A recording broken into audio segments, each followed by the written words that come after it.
জন্য যে এটা কামালিয়াত, কামালিয়াত মানে হচ্ছে ধরেন পরিপূর্ণতা দেয়, আর কিছু জিনিস আছে আমার বাস্তব দরকার, খুব বেশি দরকার।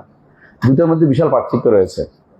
একজন মানুষের ধরেন তার খাবার নাই, একেবারে কিছুই নাই, তার খাবারটা দরকার। আরেকজন মানুষের জামা কাপড় আছে, উপর দিয়ে আরেকটা লাগাইলে সুন্দর লাগে, এটা দুটো পার্থক্য আছে। তো আমরা যে জাহাজটা খুব বেশি দরকার সেটা হচ্ছে ঈমান কিভাবে নষ্ট হয়ে যায়। কেন? কারণ আমরা তো মনে করে বসে আছি যে আমি এই কাজ করছি, ওই কাজ করছি, ওই কাজ করছি। কবরের নিচে যায় দেখবো যে কিছুই জমা হয় নাই, ভান্ডারে কিছুই নেই। এই যে ভান্ডারে জমা হয় নাই, এটা কিন্তু সেখানে কান্নাকাটি করলে আর পাবো না, এবং উপর থেকে কেউ দিলেও যাবে না। কারণ যদি আমার মূল পুঁজি নষ্ট থাকে, যদি আমার আসল জিনিসটাই পচে গিয়ে থাকে, আমি যতই চেষ্টা করি না কেন ওখানে কোনো কিছু জমা হবে না, দোয়াও যাবে না। এই জন্য যে জিনিসের কারণে আমার ঈমান নষ্ট হয়ে যায়, এই জিনিসটা সবাই জানা উচিত। আমার মনে পড়ে যে আমরা চতুর্থ দাস পর্যন্ত দিয়েছি, আজকে আমাদের পঞ্চম দাস। তবে সবাই জ্ঞাতার্থে যেহেতু অনেকদিন পরে শুরু করছে, আজকে কয়েকটা কিনে আসবো আমি শুধুমাত্র, এবং সর্বশেষ দাসটাকে আরেকটু ব্রড করবো ইনশাল্লাহ। প্রথমে পরিচিতিমূলক বইটা, যে বইটা আমি পড়াচ্ছি, সেই বইটা হচ্ছে প্রথমত শাইখুল ইসলাম মাহমুদ আব্দুল ওয়াহাব রহমতুল্লাহ আলাইহির একটা পৃষ্ঠা, তার একটা পৃষ্ঠা।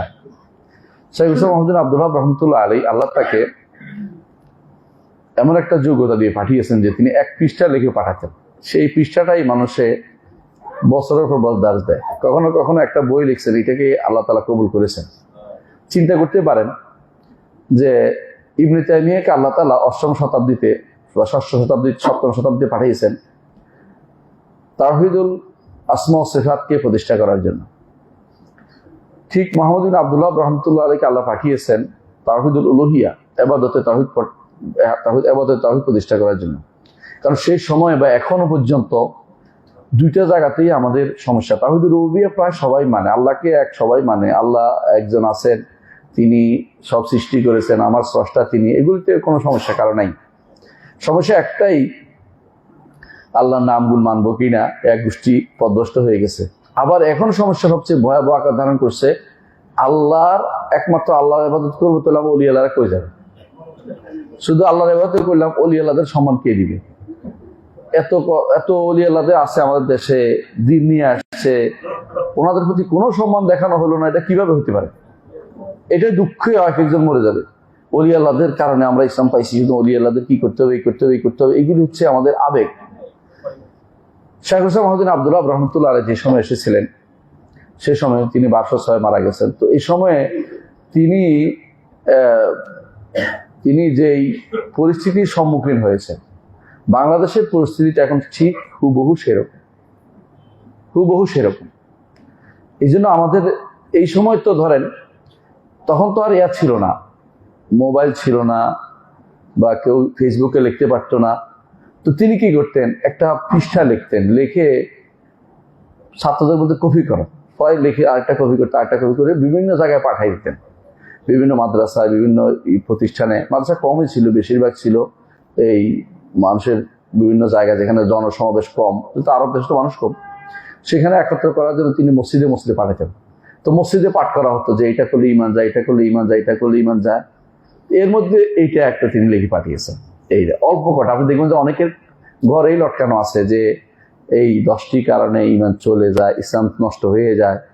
তো এই 10টি কারণ, এই যে 10টি কারণের ব্যাখ্যাই শেখ সালেহ আল ফাউজান, আমাদের শেখ, সবাই শেখ তিনি এই বইটা লিখেছেন, 10টি কারণের ব্যাখ্যায়। বইটা কথা যত ছোটই হোক না কেন, ব্যাখ্যা করা দরকার। আমার তো বুঝে আসে না অনেক সময় ধরেন আপনিও বুঝবেন, অনেক সময় অনেকে তাজবিদ মুখস্থ করে বসে আছে, কিন্তু পড়তে গেলে দেখা যায় খবর আছে।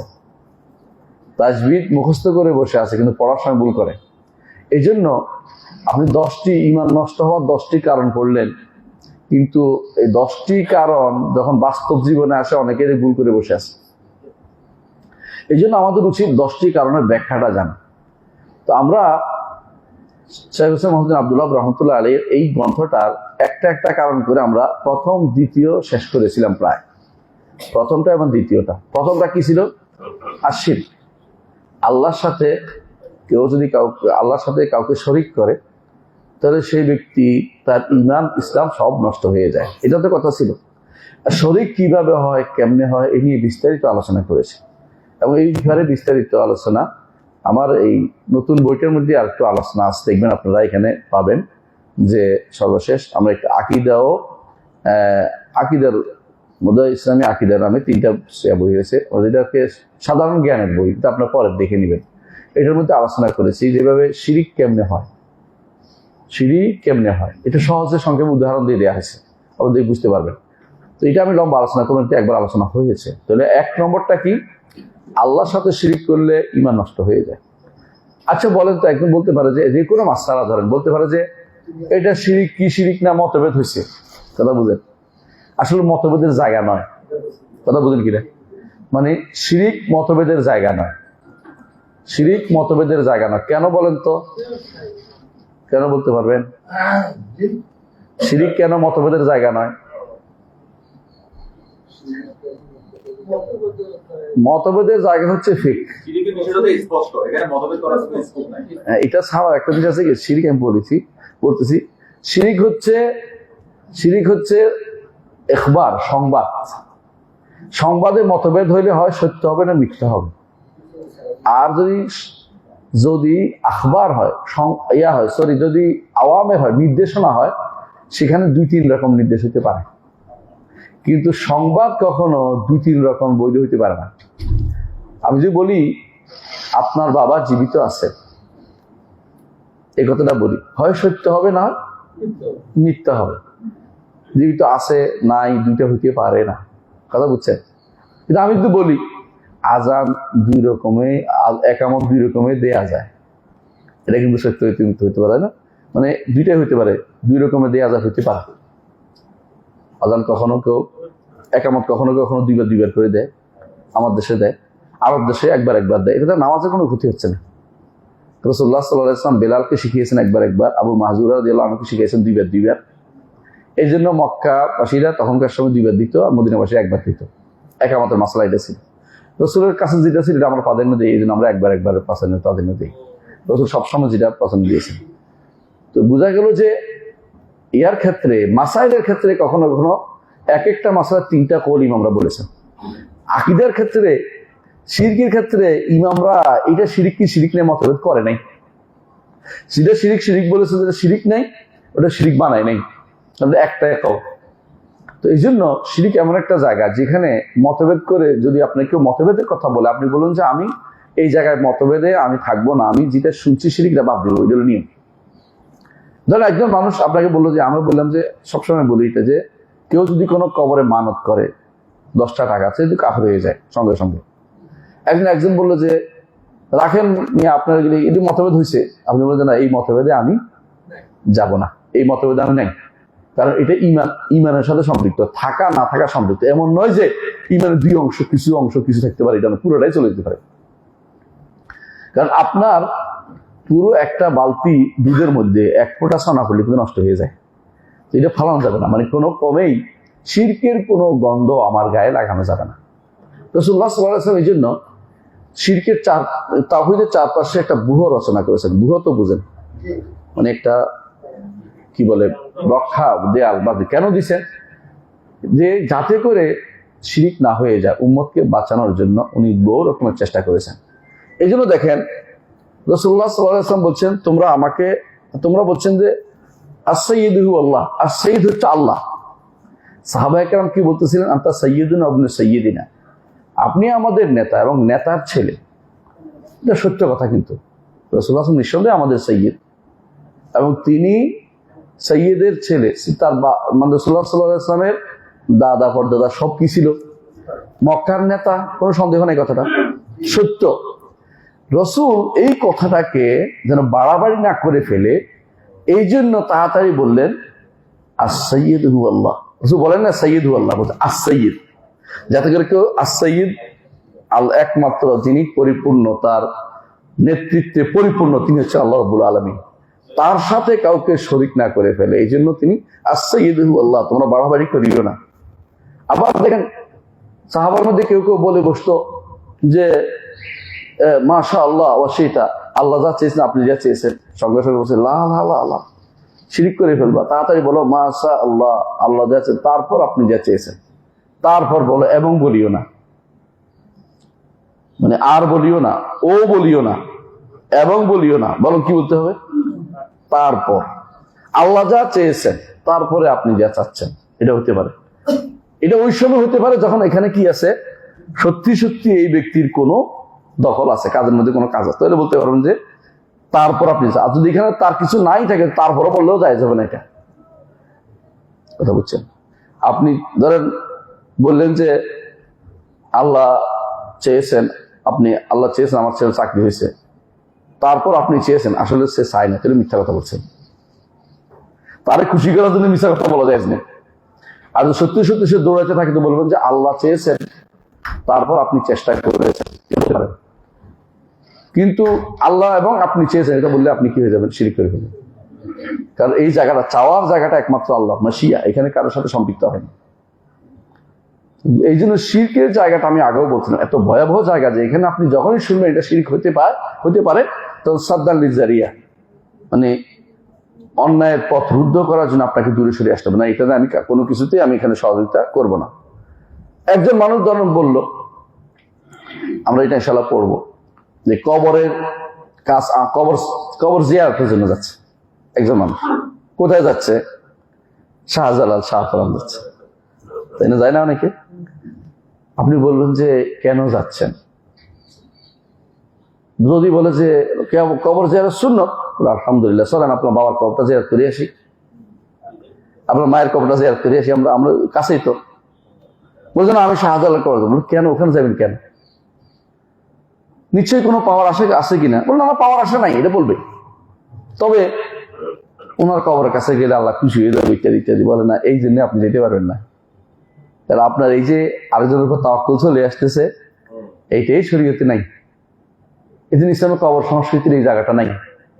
তো এই জন্য ইসলাম কি করে, সবসময় শিরকের চারপাশে অনেক দূর থেকে একটা কি দেয়, প্রতিরক্ষা ওয়াল দেয়, যাতে করে কেউ এর ভিতরে ঢুকতে না পারে। প্রটেক্টেড এরিয়া যেটাকে বলা হয়।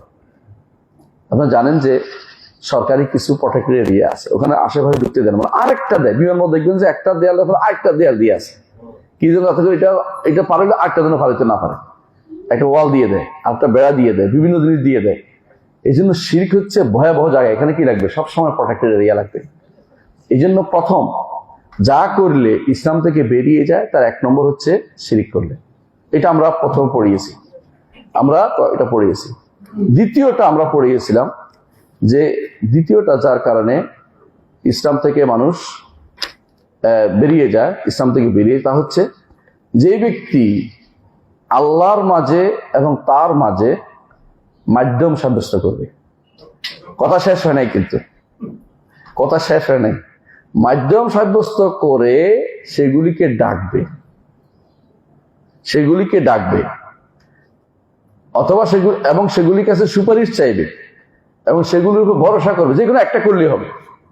সে ডাকলে বুঝেন তো, যে খাজা সাহেব অথবা শাহজালাল সাহেব, তাকে ডাকলেন, বিপদে পড়ে বলেন বদর বদর বদর, চট্টগ্রামের মানুষ যারা বদর ফিরে ডাকে, অথবা ধরেন কেউ আরো বড় মেঙ্গা ফিরে ডাকে, যে ফিরে ডাকুক না কেন, যে অলি আল্লাহ ডাকুক না কেন, মাধ্যম সাব্যস্ত করে তারা ডাকছেন, তাহলে আপনি কি করছেন? ইমান থেকে বেরিয়ে গেছেন। ঠিক অনুরূপভাবে তাদের কাছে সুপারিশ চাইছেন, দ্বিতীয় নম্বর কাজ, তাহলে আপনি ইমান থেকে বেরিয়ে যাবেন যদি সুপারিশ যার কাছে চাইছেন তিনি মৃত মানুষ হয়।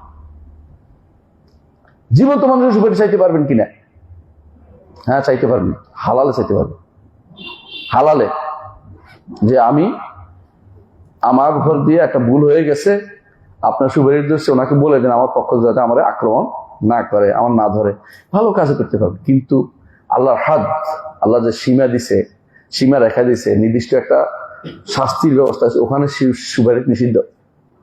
রাসূলুল্লাহ সাল্লাল্লাহু আলাইহি ওয়াসাল্লাম এর সময়ে ইমরাতুল মাখজুমিয়া, নাম ছিল ফাতেমা আল মাখজুমিয়া, তিনি চুরি করেছিলেন, কথা বুঝেন কিনা? মুসলিম মেয়ে চুরি করে ফেলছে। কেউ বলছে ধার নিয়ে দিত না, বিভিন্ন কারণে, মানে চুরির হুকুম তার উপরে এসে গেছে। রাসূলুল্লাহ সাল্লাল্লাহু আলাইহি ওয়াসাল্লাম বললেন যে হাত কাটা যাবে। কার? কোরাশি মহিলা। কোরাশিরা সবাই একত্র হয়ে গেল, আমার বংশের উপর দিয়ে একটা কি হলো, ব্লেম হয়ে যাবে। সিদ্ধান্ত নিল রাসূলের সবচেয়ে প্রিয় পাত্র উসামা ইবনে যায়েদ, তাকে বলে যদি কোনো রাজি করানো যায়, সে যায় বলে, ইয়া রাসূলুল্লাহ, বলে ছেড়ে দেন, আজকে এবারের মতো ছেড়ে দেন, হাত কাটাটা বন্ধ করে দেন। তো সবাই মিলে ধরলো। তো ওসামা কি করে, মনে করছে এত বড় বড় কোরাইশ সর্দাররা আসছে, যদি একটা সুপারিশ করে যদি কোনো সবার কাছে ভালো হইতে পারে, অসুবিধা কি, মনে করছে এটাই। বুঝতে পারে না, ছোট মানুষ তো, ছোটই, বয়স বেশি ছিল না, 17 বছর বা 16 বছরের কাছাকাছি বা আরো কম। তিনি বলে দিয়ে, রাসূলুল্লাহ, যদি অন্য কিছু করা যেত, মানে হাত না কেটে, রাসূল বললেন যে যদি মুহাম্মদের কন্যা ফাতেমাও যদি চুরি করতো, তার হাত কেটে দিতাম। তুমি কি আল্লাহর হদের মধ্যে সুপারিশ করতে এসেছ? এটা ইহুদি নাসারাদের কাজ। যখন তারা বড় লোকরা অন্যায় করতো, তা তাদেরকে ছেড়ে দিত, গরিবদের উপর দিয়া আইন জারি করে দিত। এটা তো ইসলামের মধ্যে নেই। কঠিনভাবে সাবধান করলেন। তাহলে জীবিত অবস্থায় সুপারিশের কিছু নীতি আছে। হালালের মধ্যে হতে হবে সুপারিশটা, আরেকজন হক নষ্ট করার জন্য হতে পারবে না। আরেকজন হক নষ্ট, বুঝেন তো? একটা ছেলে পড়ালেখা করে করে বহুত কষ্ট করে মানুষ হয়েছে, পড়ালেখা করছে, রেজাল্ট ভালো করছে, সে একটা চাকরি পাবে সরকারি। আপনি একজন থেকে 5 লাখ টাকা খাইয়া অথবা টাকা না খাইয়েই তার আপনি সুপারিশ করে দিলেন, ওই বেটা বাদ গেল, এই বেটা উঠে গেল, আপনি কি আরেকজন হক নষ্ট করছেন না? এখানে তো সুপারিশ করতে পারবেন না, এই সুপারিশটা অন্যায়। সে যদি কোনো ভালো রেজাল্ট করছে, আপনি 10 জন নিবে, 10 জন সুপারিশ করতে পারেন, এটা ভালো 10 জনের সুপারিশ করতে পারেন, যে এই 10 জন ভালো, সবচেয়ে ভালো সবাই সুপারিশ করা হইলো, এটা ঠিক আছে। আপনি জানেন যদি কোনো এই লোকটা যোগ্য না, এরপরে আপনি যদি সুপারিশ করেন, ধরেন বিশ্ববিদ্যালয়ের টিচার হিসেবে সুপারিশ করেছেন, বিশ্ববিদ্যালয়ের টিচার 36 বছর পড়ায়, 36 বছর সে হারার মধ্যে ঢুকছে, সে যোগ্য না, অযোগ্য মানুষকে আপনি সেখানে ঢুকেছেন, আপনার সুপারিশের কারণ হচ্ছে আপনি গুনাহগার হবেন, কারণ আপনি তাকে অযোগ্য মানুষকে সেই জায়গায় দিয়েছেন, এবং আপনি গুনাহগার হবেন। ঠিক অনুরূপে প্রত্যেকটি চাকরির ক্ষেত্রেও তাই। ইন্নাল্লাহা ইয়া'মুরুকুম আন তু'আদ্দুল আমানাতি ইলা আহলিহা ওয়া ইযা হাকামতুম বাইনান নাস আন তাহকুমু বিল আদল ইন্নাল্লাহা নি'মা ইয়া'যুকুম বিহি ইন্নাল্লাহা কানা সামিআন বাসীরা। এই আয়াতের তাফসীর দেখেন, এই তাফসীরে দেখবেন এটাই লিখছে যে যে যার যোগ্য নয় সেখানে দেয়া ইসলাম অনুমোদন করে না, যেটা যোগ্য ওইটা দিতে হবে, না হলে আল্লাহ তাআলার কাছে আপনি ধরা খেয়ে যাবেন। তবে সুপারিশের জায়গাও জীবিত অবস্থা একটা হুকুম, জীবিত না মৃত, তিনি রাসূল হন অথবা সাধারণ মানুষ হন অথবা ওলি আল্লাহ হন, আপনাদের ওলি আল্লাহ, যদিও ওলি আল্লাহ তো সাধারণ মানুষ ওলি আল্লাহ হইতে পারে, কারণ অনেকে মনে করে ওলি আল্লাহ মানে হইতে হবে কিরকম, সবুজ পাগড়ি, চোখে সুরমা, অথবা দরবারওয়ালা, হাতে একটা তসবিহ, তারপরে একটা লাঠি, তারপরে কতগুলি লোক আছে সামনে, হ্যাঁ, সারাক্ষণ শুধু সবক দিচ্ছে, ওলি আল্লাহ। ওলি আল্লাহ দিয়ে যেই হোক না কেন, তাদের কাছে আপনি যদি সুপারিশ তাদের কাছে চান, আপনি মুশরিক, কোনো সন্দেহ নেই, ঈমান হারা হয়ে গেছেন। মরা মানুষ যেই হোক না কেন, নবী হোক, সাধারণ কোনো ব্যক্তি হোক, অথবা কোনো গর্জিয়াস ব্যক্তি হোক, একই হুকুম। অথবা আপনি তাদের উপর ভরসা করলেন, ভরসা করে, বুঝেন তো, মাধ্যম ধরে আপনি ভরসা করে বসে আছেন যে আমার আছে কি, আমার ব্যারিস্টার আছে, আমার মুক্তার আছে, শেষ বিচারের হাইকোর্টে তিনি আমার ভার করে দিবেন, বাস, আপনি মুশরিক, আপনি মুশরিক। অনেকে গান হতো গাইটা নিয়ে, এগুলি সব হচ্ছে শিরকি গান। মরমি যে সমস্ত গীত গায়, মরমি, আল্লাহে মরমি না, এগুলি মরণী, মানে মানুষ শেষ করে, জীবন শেষ করে দেয় এগুলি মরমি বলে অমুক তমুকে ডেকে আনে না, কেউ আব্দুল আলিম, কেউ অমুক তমুক, এগুলির মধ্যে অনেক সমস্যা। এগুলি শেষ করে দেখবেন যে এমন সব কথাবার্তা বলে যেগুলির সাথে ইসলামের সম্পর্ক না, আউযুবিল্লাহ।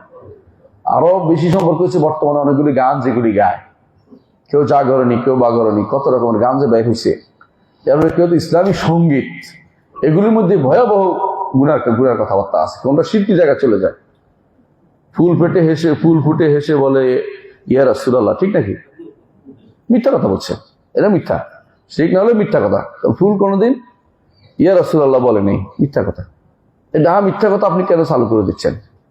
এরকম একটা দুইটা না, অনেকগুলো জিনিস আপনি দেখবেন যে এগুলি বলে কে কি বলে কেউ বলতেই পারবে না। ঠিক অনুরূপভাবে আপনি কি বলতেছেন অনেকে জানেই না, কবরের কাছে কি সব বলতেছেন আপনি।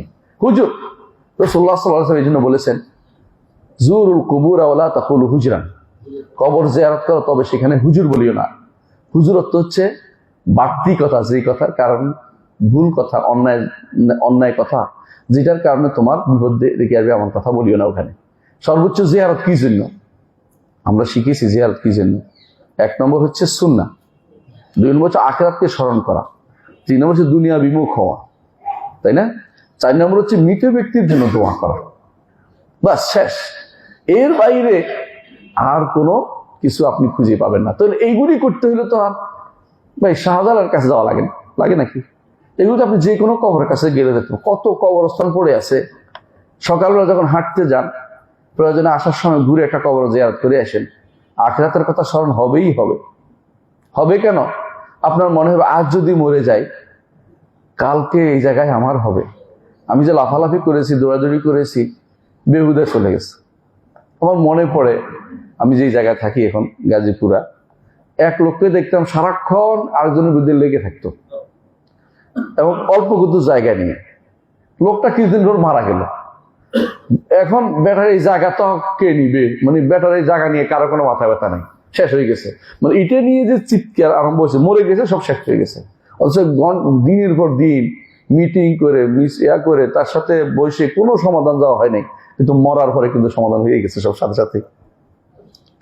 যারা পরবর্তী জেনারেশন এত ব্যবহার করতে পারেন, বিক্রি করে দিচ্ছে, বাবা জমি বিক্রি করে দিয়েছে, আর কেন কিনে বা আরামে চলতেছে। তো আপনি যে জিনিসের জন্য এত পেরেশানি নিছেন, ওই জিনিস শেষ পর্যন্ত আপনারও কাজে লাগে না, আপনিও কবরে চলে গেছেন, আপনার সন্তানরাও নেয় নাই।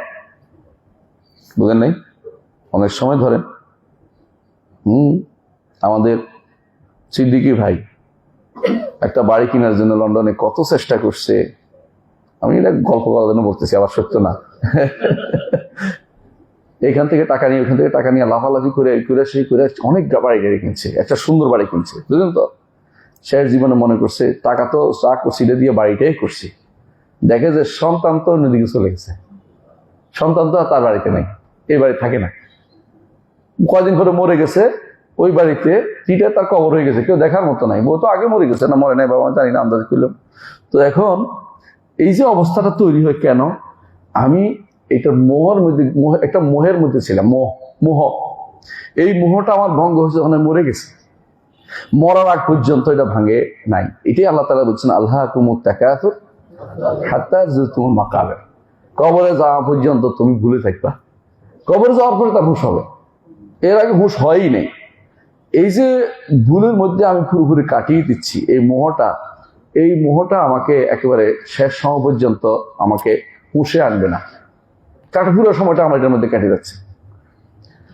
একজন মানুষ এই যে আখিরাত মুখিতা তার স্মরণ হবে, কবরে গেলেই তার স্মরণ হবে কথাটা, যে আমি কালকেও হয়ে যেতে পারি এটা। আমি যে আজকে যাদের সাথে খারাপ ব্যবহার করতেছি, এরা আমার কাঁধে নিবে, এরা আমাকে হয়তো কাঁধে নিবে, এরা হয়তো আমার জন্য দোয়া করবে, আর আমি এদের সাথে খারাপ ব্যবহার করে লাভটা কি? লাভ কিছুই নেই। যাদের জন্য আমি বাড়াবাড়ি করতেছি, ওরাও তো হইতে পারে আমার শত্রু হয়ে যেতে পারে। তো সন্তানগুলি এমন একটা অবস্থায় যাবে যে আমার জন্য কিছুই করবে না তারা। কবরের মাটি যত পুরান হয়, সন্তান পিতা মাতাকে তত তাড়াতাড়ি ভুলে যায়, পুরান হওয়ার আগেই। প্রথম কান্নাকাটি করবে, পরে ধীরে ধীরে বছরে একবার যায় জিয়ারত করবে, এরপরে কোনোদিন যে জিয়ারত করবে হয়তো ভুলে গেছে। এমন অবস্থা তৈরি হয়, কিন্তু জীবিত অবস্থায় দেখছি আমরা অনেকে। এর অবস্থা হচ্ছে, আপনি আল্লাহর সাথে সম্পর্ক যদি কোনো গাঢ় করতে না পারেন, তো মাধ্যম ধরেন কি জন্য? মাধ্যম কি? কেন? ও তো বেটা, ও তো একটা আল্লাহর সৃষ্টিজীব, ওর কোনো ক্ষমতা আপনার চেয়ে বেশি না। কোন দিক থেকে? দাসত্বের দিক থেকে। দাসত্ব করে আপনিও হতে পারেন ওর থেকে শ্রেষ্ঠ, সাধারণ যে কোনো মানুষের চেয়ে। নবিয়্যিন, সিদ্দিকিন, শুহাদা, এই 3 শ্রেণী পাবে। আর অন্য আরেকটা শ্রেণী শহীদ হয়তো অনেক সময় হইতেও পারে, শহীদও সিদ্দিকও একজন হইতে পারে, পরবর্তী জেনারেশনের মধ্যে কেউ হইতে পারে, কিন্তু হয়তো নবী কোনোদিনই হইতে পারবে না। এটা হলো বাস্তব, এটা তো হইতে পারবে না। কিন্তু বাকি 3টা আপনি চেষ্টা করলে তো আপনিও হইতে পারেন সালেহ, আপনি হইতে পারেন শহীদ, আপনি হইতে পারেন সিদ্দিক, কিন্তু আপনি আরেকজনের ঘাড়ে সওয়ার হচ্ছেন কেন? আরেকজন আপনাকে কিছুই দিবে না, কিছুই দিবে না সেদিন, এবং মরার পর তো মোটেই দিবে না, তার কোনো ক্ষমতাই নেই।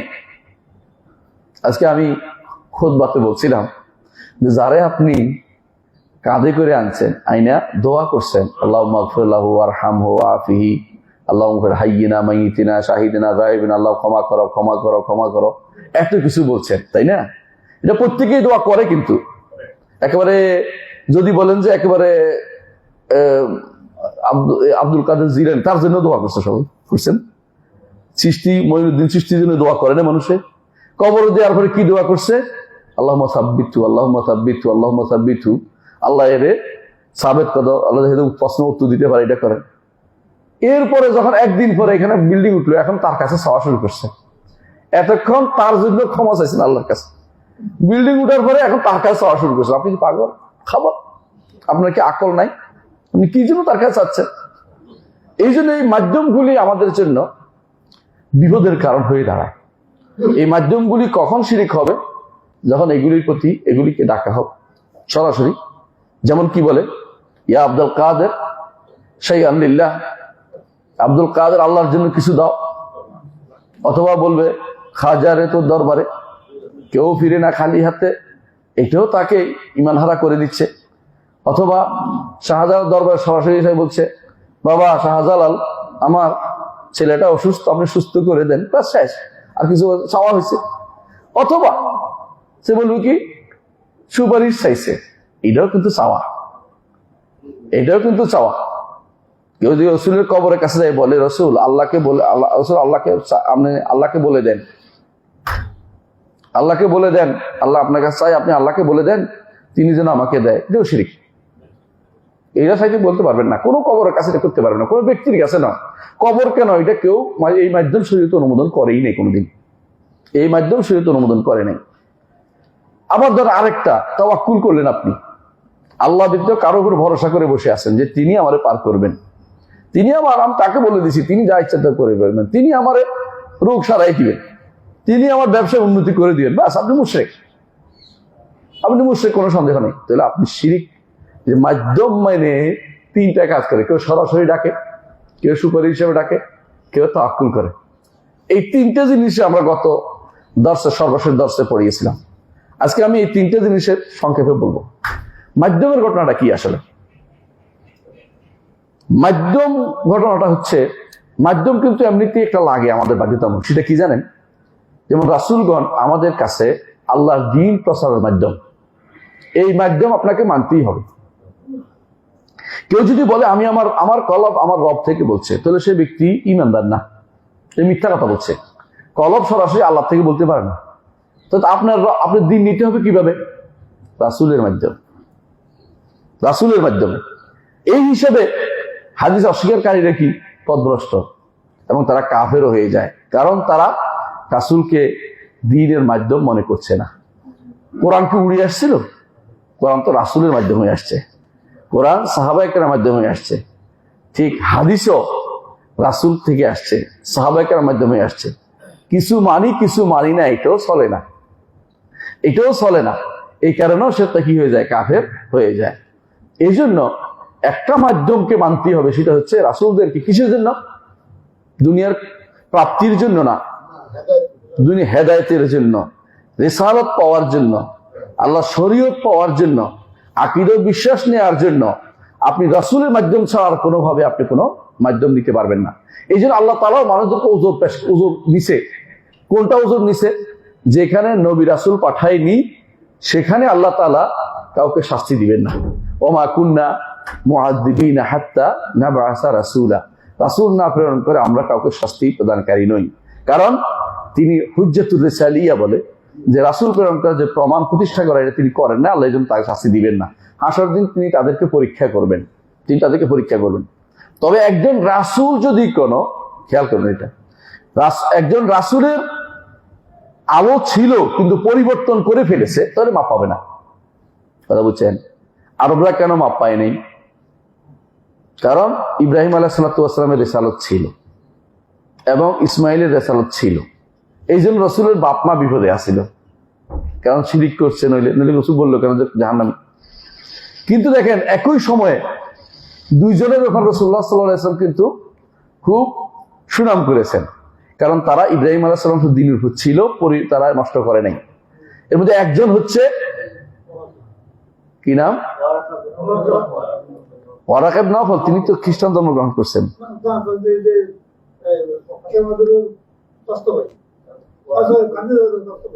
উনি খ্রিস্টান ধর্ম গ্রহণ করেন, তারপরেও দিনের উপর ছিল, এই জন্য তিনি নাজাত পাবেন। আরেকজন ইব্রাহিম আলাইহিস সালাম দিনের উপর থেকে মারা গেছেন, এটা কথা বলছি আমি। কি নাম? না, উনি হচ্ছেন যায়েদ ইবনে আমর ইবনে নুফাইল। যায়েদ ইবনে আমর ইবনে নুফাইল যিনি ইব্রাহিমকে মারা গেছেন, তিনি বলছেন রাসূলুল্লাহ সাল্লাল্লাহু আলাইহি ওয়াসাল্লামকে তখন তিনি সাক্ষী মানতেন, তখন তিনি নবুয়ত পাননি, নবুয়তের পাওয়ার আগের ঘটনা। রাসূলুল্লাহ সাল্লাল্লাহু আলাইহি ওয়াসাল্লাম একদিন বললেন, চাচা আপনাকে দেখি সবাই ঘৃণা করে, কারণটা কি? এই হাদিসটা মুসনাদ আবি ইয়ালাতে আসছে, সনদটা সহিহ। বলতেছে রাসূলুল্লাহ সাল্লাল্লাহু আলাইহি ওয়াসাল্লাম তার পালক পুত্র তখন ছিল যায়েদ ইবনে হারেসা, রাসূলুল্লাহ যায়েদ ইবনে মুহাম্মদ বলা হতো, দুইজনে মিলে গেছেন এক জায়গাতে, দেখেন যে ওখানে কে আছে, যায়েদ ইবনে আমর ইবনে নুফাইল আছে। তাকে বলেন যে আপনাকে দেখি সবাই ঘৃণা করে, কারণটা কি? বলে আমার ঘৃণা করার কারণ হচ্ছে এরা যে মূর্তি পূজা করে, এগুলো আমি করি না, আমি দিন ইব্রাহিমের আছি, আমি আল্লাহর কাছে শুধু বলি আল্লাহ দিন ইব্রাহিমের আমি আছি, আমি শিরিক করবো না। রাসূলুল্লাহ সাল্লাল্লাহু আলাইহি ওয়াসাল্লাম এই ঘটনা পরবর্তীতে যায়েদ ইবনে হারেসা উল্লেখ করেছে যে এই ঘটনা ঘটছে। তারপর তিনি বললেন যে খাবার নিয়ে আসছে, যায়েদ ইবনে হারেসা খাবার নিয়ে আসছেন ওনার জন্য, নিশ্চয় এগুলি কোনো মূর্তির উপর জবাই করেছে, আমি এগুলি খাবো না। তিনি খান নাই, তিনি এটা মানে ভয় পেয়ে তিনি খান না, মনে করছেন এগুলো তো মূর্তির উপরে জবাই করে বেশিরভাগই, মানে মূর্তির নামে জবাই করে, কবর মাজারে জবাই যেগুলো, এগুলো একই হুকুম, কোনো পার্থক্য নেই। মাজারে যেগুলি জবাই একই হুকুম, কোনো পার্থক্য নেই। মাজারে বড় বড় উট জবাই করুক আর গরু জবাই করুক একই হুকুম, কোনো পার্থক্য নেই। কিন্তু আমি এগুলি খাবো না। রাসূলুল্লাহ সাল্লাল্লাহু আলাইহি ওয়াসাল্লাম তার প্রশংসা করেছেন যে তিনি একাই উম্মাহ হিসেবে যাবে, কারণ তাদের উপর যে আগের শরীয়ত মানা বাধ্যতামূলক যতক্ষণ নতুন শরীয়ত না আসছে। কিন্তু শিরিক করলে মাপ নাই, শিরিক করলে কোনো মাপ নাই। বোঝা গেল যে শিরিক কখনো, শিরকে কোনো সুলতান নাই, কোনো প্রমাণ নাই, বিনা প্রমাণের কথা কাজ হলো শিরিক। এই জন্য শিরিক কোনোদিন মাপের কোনো সুযোগ নেই যতক্ষণ পর্যন্ত ব্যক্তি না তওবা করে যাবে। এই জন্য শিরিক করার কোনো দলিল থাকতে পারে না। তো যে ব্যক্তি আমরা যেটা বলতে চাচ্ছিলাম, নবীদেরকে মাধ্যম মানতে হবে, কারণ নবীরা যেটা নিয়ে আসছে এটা মানতে হবে। এখন যদি কেউ বলে আরো বেশি ইয়া হয়ে গেছে, কি বলে স্বাধীন বলে আমরা নবীদের কথা কেন, কোরআন তো আমাদের কাছে আছে, এগুলো ভণ্ডামি। কারণ কোরআন এর ব্যাখ্যা নবী মুহাম্মদ সাল্লাল্লাহু আলাইহি ওয়াসাল্লাম দিবেন। আল্লাহ বলছে আকিমুস সালাতা, এটা ঠিক মতো সালাত এই কেমনে পড়তে হবে কে দেখাই দিছে? মুহাম্মদ রাসূলুল্লাহ সাল্লাল্লাহু আলাইহি ওয়াসাল্লাম। আল্লাহ বলছেন ওয়ালিল্লাহি আলান নাস হিজ্জুল বাইতি মান ইসতাতা ইলাইহি সাবিলা, যে আল্লাহর জন্য হজ করতে হবে তার ঘরে যাইতে। বিস্তারিত বর্ণনা করে নাই রাসূল, বিস্তারিত বর্ণনা করে ঘরে যাইতে পারলে কিভাবে হজ করবে একেবারে পুরো প্রথম থেকে শেষ পর্যন্ত বলে দিছে। এটা কোনো ব্যক্তি রাসূলের পদ্ধতি ছাড়া হজ করতে পারবে না। 9 তারিখ দিয়ে আরাফার মাঠে দাঁড়াতে হবে, এই কথা কোরআনে কোন জায়গায় আছে? কোথাও নাই, কোথাও নাই। তো আরাফার মাঠে দাঁড়ানোটাই তো আপনার ইয়ে হয়ে যাবে যদি হাদিস না মানেন, আপনি চাইতে পারবেন না যদি হাদিস না মানেন। তো এরকম একটা দুইটা জিনিস নয়, জবে করতে বলছে, কোন দিয়ে জবে করতে বলছে? গলার কথা উল্লেখ আছে? কেউ যদি পা দিয়ে জবে করে দেয়, জবে হবে নাকি? দেয়। তো এই জাতীয় মানুষগুলো যারা বিভ্রান্ত, এদেরকে বোঝানোর কোনো সুযোগ, এরা বেশিরভাগ দুই শ্রেণীর। এক শ্রেণী হচ্ছে যারা প্রাচ্যবিদদের সন্দেহগুলি, প্রাচ্যবিদ্যার সন্দেহ তৈরি করছে, এরা তাদের দাস হয়ে প্রচার করে। আরেক গোষ্ঠী হচ্ছে সন্দেহগুলি গিলছে, এই সন্দেহগুলি প্রচার করে। দুই গোষ্ঠী বুঝছেন তো? এক গোষ্ঠীর সন্দেহটাকে নিজের মনে করে নিছে, এটাকে প্রচার করে। আরেকগুলি সন্দেহটা অন্তত ধারণ করছে, এখন সে রাখতে পারতেছে না, সন্দেহ এটা দিয়ে সে নিজে আরেকজনের সন্দেহ গিলে ফেলছে, ওদের কথা ঠিক মনে করতেছে। এই দুই শ্রেণী মানুষই বিভ্রান্ত হয়ে আছে, কারণ তারা রসুলদেরকে মাধ্যম মানেনি, এই জন্য তারা বিপদে পড়ছে। রসুলদেরকে এই দ্বীনের জন্য, শরিয়ার জন্য, আকীদার জন্য, আল্লাহ দ্বীনকে মানার জন্য রসুলদেরকে মাধ্যম লাগবেই, এটা কোনো সন্দেহ নেই। তাবলীগের রিসালা এবং তাহামুলের রিসালার জন্য রাসূলুল্লাহ সাল্লাল্লাহু আলাইহি ওয়াসাল্লাম, এই জন্য আল্লাহ তাআলা তাকে এই দুই জায়গাতে বিল ইজমা ঐকমত্যে দুই জায়গাতে রাসূলরা কোনো ভুল করেননি। এক জায়গা কোনটা? রেসালত নেয়ার ব্যাপারে, আরেকটা হচ্ছে রেসালত প্রসারের ব্যাপারে। এই জায়গায় তাদের কোনো ভুল হয়নি, কথা বুঝেন কিনা? আর অন্য ইস্তিহাদের মধ্যে যেখানে বলেছে আল্লাহ সংশোধন করে দিচ্ছেন, যেমন বদরের যুদ্ধে আল্লাহ সংশোধন করে দিচ্ছেন যে এখানে একখান তিনি অবস্থান নিয়েছেন। খোবাব বিন মুনজির এসে বলেন, ইয়া রাসূলুল্লাহ, এখানে বসে দাঁড়াইলেন যে এটা তো সুন্দর জায়গা না, তাই নাকি? তাহলে চলো অন্য কোন জায়গা ভালো, ওখানে চলে গেছে। তো রাসূল আগে সিদ্ধান্ত নিয়েছে, আল্লাহ আরেকজন দিয়ে এটাকে সংশোধন করিয়ে দিলেন। এটাই হচ্ছে নিয়ম, যে দুই জায়গাতে রেসালত নেয়ার ব্যাপারে এবং রেসালত প্রচারের ব্যাপারে ভুল হয় না। রাসূলের কোনোদিনই ভুল হয়নি। কোনো ভুল এটা যারা এটা বলবে যে রাসূলের রেসালত প্রচারের ক্ষেত্রে ভুল হয়েছে, এই জন্য বলতে হবে কি ইস্তেগফার করতে বলছে, এরা মিথ্যা কথা বলছে। রাসূল প্রচারের ক্ষেত্রে কোনো ভুল হয়নি, কারণ আল্লাহ তাআলা তাকে এই জন্যই পাঠিয়েছেন, তিনি পরিপূর্ণ করেছেন এবং তিনি উম্মত থেকে সাক্ষী নিছেন। বড় মাজমাতে তিনি সাক্ষী নিয়েছেন। মাজমা বুঝেন তো কি? শোনা যায় না? অসুবিধা নেই, আমি খাচ্ছি।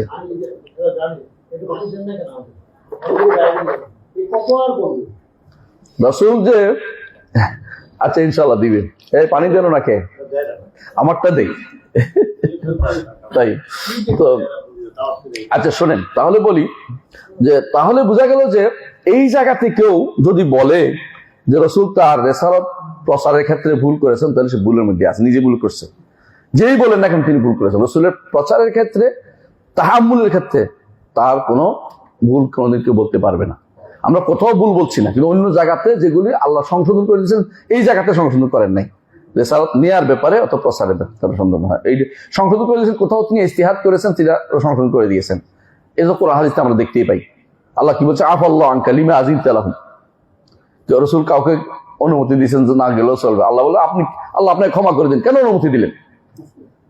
মুনাফিকদের অনুমতি দিছে না যে যুদ্ধ দেওয়া লাগবে না, মাফ করে দিয়েছে। আল্লাহ না আপনি এটা কেন করলেন? আপনি আল্লাহ আপনাকে ক্ষমা করে দিন। আবার দেখেন রাসূলুল্লাহ সাল্লাল্লাহু আলাইহি ওয়াসাল্লাম কি করেছেন? রাসূলুল্লাহ সাল্লাল্লাহু আলাইহি ওয়াসাল্লাম বদরের যুদ্ধ আল্লাহদের থেকে কি নিছেন? যুদ্ধ করছে, তাদের টাকা নিছেন না, টাকা নিয়ে ছেড়ে দিছেন। আল্লাহ তাআলা কি বললেন? মা কান লামিন ইয়াকুন লাহু আসরা হাত্তা ইউসখিনা ফিল আরদি। মেরে ফেলার দরকার ছিল। ওমর রাদিয়াল্লাহু আনহুর কথাই ঠিক ছিল। ওমর রাদিয়াল্লাহু বলছে যে এটি মেরে ফেলবো ইয়া রাসূলুল্লাহ, এগুলো মেরে ফেলবো। কিন্তু আবু বকর আর রাসূলুল্লাহ সাল্লাল্লাহু আলাইহি ওয়াসাল্লাম মত ছিল যে কিনা এদের মারার দরকার নেই, এরা বড় হয়ে ইসলাম গ্রহণ করবে, আশাবাদী। কিন্তু দয়াল নবী। কিন্তু আল্লাহ তাআলার সিদ্ধান্ত, আল্লাহ বলছেন যে কেন আপনি ওদেরকে করছেন? এদেরকে তো রক্ত প্রবাহিত করার দরকার ছিল, কঠিন নীতি। কিন্তু আল্লাহ তাআলা তারপরেও ক্ষমা করে দিলেন নবীকে। নবীর সিদ্ধান্তকে আল্লাহ ওকে করে দিলেন। কেন বলছি কথাটা? যে রিসালাতের ক্ষেত্রে কোনো ভুলের জায়গা নয়। এই জন্য ভুলের জায়গা নয় রিসালাতের কোনো। এই জন্য রিসালাতের জায়গা আপনাকে রাসূলকে অনুসরণ করতে হবে। আপনাকে আকীদা নিতে হলে, শরিয়া নিতে হলে রাসূল অনুসরণ করে আপনাকে যেতে হবে। অন্য কোথাও গেলে আপনি ভুল করবেন। এই জায়গাতে কোনো ভুলের কিছু আপনি কেউ যদি খুঁজে, তো বুঝতে হবে তো শয়তান, একটা আস্ত একটা ইবলিস। এই পদ্ধতি রাসূলদের উদ্দেশ্য তো এটাই। আল্লাহ তাআলা কোরআনে কারীমে এটাই বলেছেন যে ওমা আরসালনা মির রাসূলিন ইল্লা লিইউতা বিইজনিল্লাহ। রাসূল যে প্রেরণ করেছে উদ্দেশ্য হচ্ছে রাসূলের আনুগত্য হোক, রাসূল অনুসরণ করো হোক। ওমা আতাকুমুর রাসূলু ফাখুযু মা নাহাকুনু আনহু ফান্তাহু। রাসূল যা দিয়েছেন তা নাও, রাসূল যা দেননি তা ছেড়ে দাও। তা আল্লাহ তাআলা বলেছেন। এর অর্থ হচ্ছে রাসূলকে প্রেরণের উদ্দেশ্য হচ্ছে তাকে মেনে চলা, তাকে আপনি শরীয়ত নেওয়ার মাধ্যম হিসেবে মেনে চলা। যেটা বলছি, এই জায়গাতে আপনি যদি কোনো এটা না মানেন, তো আপনি ঈমানদার থাকতে পারবেন না। এটা মাস্ট। এর বাইরে দ্বিতীয় আছে, তা আরেকটা মাধ্যম আছে। এটা যদি মনে করেন যে কোন একটা ইবাদত তার দিকে সম্পৃক্ত করে দিবেন, যেমন একটা জবে করলেন, একটা মানত করলেন, অথবা দোয়া করলেন, অথবা উদ্ধার চাইলেন, এই মাধ্যম। তাকে বললেন যে একটা মানত করলেন যে আপনার জন্য 10টা টাকা, যেমন পাগলার ওখানে কত লাখ টাকা জানি উঠে, 5 দিনে জানি কয়েক লাখ টাকা উঠছে, 20 টাকা উঠে যায়। আপনি বিশ্বাস করেন, এই যে আপনি মানছে, এটা কি জন্য মানছে? এইটা হলো মাধ্যম, যে এটা দিলে আল্লাহ দিবে। এই তারে দিছেন, তারে মানত করছে, তাই না? তার জন্য মানত করছে, তার জন্য ওখানে গরু জবাই করতে। এখন প্রত্যেকটা কবরের কাছে গরু জবাই হয়, বড় বড় মাজারগুলি আছে না, এগুলোর কাছে গরু জবাই হয়। ইমাম শওকী রাহমাতুল্লাহ আলাইহি বলছিলেন তো অনেক হয়তো বলতে পারে আল্লাহ নামে তো জবে করছি, না আল্লাহ নামে জবে করলে তো এখানে আনতে না, মুখে তোমার আল্লাহর নাম থাকলে অন্তরে কি মাধ্যম, এটা হলো মাধ্যম। উনি রক্ত দেখবে, উনি খুশি হবে, উনি এটা করবে, আল্লাহ আমাদের দিবে, এই আশায় বসে আছেন, তাই তো? যেহেতু আপনি একটা কি করছেন, এবাদত করে ফেলছেন অলরেডি, এগুলি সবগুলি এবাদত, এর হচ্ছে আপনি মুশরিক হয়ে গেছেন। কথা বুঝতে পারছি? দোয়া করা এবাদত, সুপারিশ চাওয়া এবাদত, জবে করা এবাদত, মান্নত করা এবাদত, উদ্ধার কামনা করা এবাদত।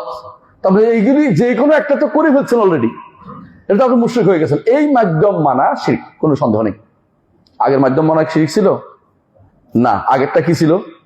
বাধ্যতামূলক রিসালাতের জন্য নবীদেরকে মেনে নেয়া, নবীদের এই রিসালাত হুজ্জাতুর রিসালিয়া, এটা ঠিক করার জন্য এটা আপনি নিতেই হবে, এটা না নিয়ে উপায় নেই। কিন্তু যেটা আপনি ইবাদত হিসেবে দিচ্ছেন, এইটা তো সমস্যা, এটা তো শিরক, মুশরিক হয়ে যাবেন। আরেকটা আছে যে আপনি আল্লাহর কাছে চাচ্ছেন, কথা বলছেন কিনা, কিন্তু আপনি মনে করছেন অন্তরের ভিতরে যে আমি এইটা আল্লাহর জন্য দিচ্ছি, পুরো আল্লাহর জন্যই, এর জন্য না, কবরবাসীর জন্য না, ওর কোনো সন্তুষ্ট উদ্দেশ্য নেই। কিন্তু আপনার মনে হচ্ছে যে এইটা দিলে কবরবাসী, আল্লাহ তাআলা কবরবাসীর উপর, মানে কবরবাসীর কারণে আমার উপর খুশি হয়ে যাবে। কথা বুঝলেন কিনা? কবরবাসীর কারণে আল্লাহ আমার উপর খুশি হয়ে যাবে। আমি যদি কোনো এখানে একটা মোমবাতি দেই, আল্লাহ আমার উপর খুশি হয়ে যাবে। এটাও হারাম, এটাও বেদাত। ইসলামী শরীয়তে এই জাতীয় কিছু আমাদের শরীয়তে নাই। এটাতে সে সরাসরি কি চাচ্ছে না, হ্যাঁ, সরাসরি তার কাছে কিছু তার ইবাদত করতেছে না।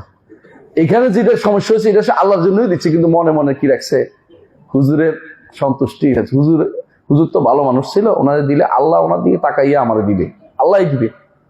কিন্তু আল্লাহ কোনো ইবাদত করে নাই, ইবাদত করে নাই, এটা হলো পার্থক্য। আর ওখানে ইবাদত করে দিচ্ছে, অলরেডি দান করছে, অলরেডি এটা করছে, এটা করছে। কিন্তু এখানে যদি কিছু মনে মনে থাকেও যে আল্লাহ ওনার দিকে তাকাইয়া আমার দিবেন, আল্লাহই দিবেন, এইটা হলো বেদাতি কথা। এটা কোনো আল্লাহ তাআলা কারোর দিকে তাকাই কিছু দেন না, আপনাকে সরাসরি দিবেন। আল্লাহ কি বলছেন? উদউনি আস্তাজিব লাকুম, আমাকে ডাকো আমি তোমার ডাকে সাড়া দিব। কোথাও তিনি বলেন নাই কোরআন বা হাদিসে যে অমুকের মাজারের কাছে যাও, অমুক হুজুরের কাছে যাও, তাহলে আমি তোমাকে দিব, এটা কোথাও বলেন নাই। এই মাধ্যম দ্বারা ইসলাম অনুমোদন করেন, এটা বেদাত। কথা বুঝছেন?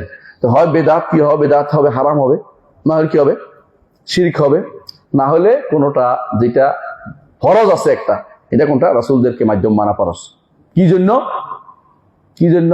শরীয়ত নেয়ার জন্য, আকীদা নেয়ার জন্য, মাসাইল নেয়ার জন্য, দিন মানার জন্য। রাসূলরাই আমাদের জন্য একমাত্র আল্লাহ কাছ থেকে শরীয়তে নিতে পারেন। আর কেউ চোখ বন্ধ করে স্বপ্নে কাশফে কিছু আনলে আমরা নিব না। আর কোনো মাধ্যমে আমাদের কাছে শরীয়ত আসতে পারে না। কেউ যদি বলে আমি স্বপ্নে দেখছি, হ্যাঁ, একজনে বলতেছিল, আমার মনে আছে, তো মক্কায় আমি ছিলাম, ছাত্র জীবনের কথা বলছি, যে বলেন ভাই আপনি যে রফিয়াদান করেন না, কাজে আমি আহলে হাদিসের ছেলে, পরিবারের ছেলে, রফিয়াদান বাদ দিছি কেন? স্বপ্নে দেখছি আমাকে হাসান রাদিয়াল্লাহু আনহু দেখছি, উনি বলছেন যে রফিয়াদান নেই। বুঝছেন তো? অনেকে আসা হিলাতুল আজিজি, অপারক যারা, তারা শেষ পর্যন্ত স্বপ্ন তাদের একটা বড় দলিল হয়ে যায়। অথবা বলতে কাশফ হয়ে গেছে হুজুরের, হুজুরের চেয়ে ভালো বুঝে, কাশফ দিয়া হুজুরের কি করে সরাসরি বলে বলছে। অনেকে বলবে যে হাদাসে রাব্বি আন কালবি, আমার আল্লাহর কলব, মানে আমার কলব আমার আল্লাহ থেকে সরাসরি পাচ্ছে। হ্যাঁ, এই জন্য তাদের মধ্যে কেউ কেউ বলে যে আমরা এমন সাগর আমরা পাড়ি দিয়েছি, যে সাগরের পারে নবীরা দাঁড়িয়ে আছে। বুঝেন নাই? বুঝছেন তো? নবীরা পারিতে পারে নাই, কারণ নবীরা মাধ্যম লাগে, জিবরিল লাগে। আমাদের তো জিবরিল লাগে না, আমরা সরাসরি আল্লাহ এলের মধ্যে ঢুকে গেছি। নাউযুবিল্লাহ। কিন্তু তাদের অনেকের কাছে আপনি আশ্চর্য হবেন এই কথা, অনেকের কাছে ওলির মর্যাদা নবীর মর্যাদার চেয়ে বেশি। এদের অনেকের কাছে এটা বলে, অনেকে এটা বলে, আপনি আশ্চর্য হচ্ছেন না, এটা অনেকেই বলছে। ইবনে আরবি নামক ব্যক্তি বলছে এটা, এবং তার অনুসারীদের মধ্যে বিশাল গোষ্ঠী এখনো বলে যে অলিদের মর্যাদা নবীদের চেয়েও বেশি, কারণ অলিরা সরাসরি পায় আর নবীরা মাধ্যম দিয়ে পায়। পার্থক্য দেখছেন কত শয়তানি করছে। মানে কোথাকার কোন অলি, তোর অলি বানাইছে কেটাই আগে শুনি। নবীর অনুসরণ না করলে কি অলি হইতে পারে? পারে না। তাহলে কিভাবে তুমি বলতে তোমার থেকে বেশি দাবি করতে পারো? এগুলি বিভ্রান্তি মধ্যে মানুষকে নিহিত করা, এগুলি একটা কারণ। আমরা কি এতক্ষণ ধরে বুঝাতে পারছি? এই জন্য এটার জবাব কি হবে? এই যে আমরা এতক্ষণ ধরে যেটা বললাম যে এই কাজ করলেও কি হয়ে যায়, মুশরিক হইয়া যায়, তাই তো? এখানে কয়েকটা জিনিস বলছে। মাধ্যম জিনিসটা আমরা ব্যাখ্যা করলে, মাধ্যম কখনো কি হয়, মাধ্যম কখনো ওয়াজিব পর্যায়ে যায় যদি রাসূলদেরকে মানা হয়। কি জন্য? শরীয়তের জন্য বা আকীদা শিখার জন্য, নিজের পক্ষ থেকে কোনো সুযোগ না করার জন্য। আর মাধ্যম কখনো কি হয়, শিরক হয়ে যায়। আর মাধ্যম কখনো বেদাত হয়ে যায়। আলহামদুলিল্লাহ, বুঝতে পারছেন? এখন তারা হঠাৎ করে বলতে পারবে যে আমরা তো এগুলি করতেছি, এগুলি তো আসলে এগুলি আসলে সুপারিশ ধরা, এই মাধ্যম অর্থ সুপারিশ ধরা। এগুলি কি? মাধ্যম অর্থ সুপারিশ ধরা, এটা বলতে পারে কেউ। আবার কেউ কেউ বলবে না, এই মাধ্যম অর্থ হচ্ছে আমরা যেটা করতেছি এটা হলো ওসিলা ধরা। আমরা গত পর্বে আপনাদেরকে বলেছিলাম, আবার স্মরণ করে দিচ্ছি। সুপারিশের কথা একটু পরে বলছি, আগে ওসিলার কথাটা বলি।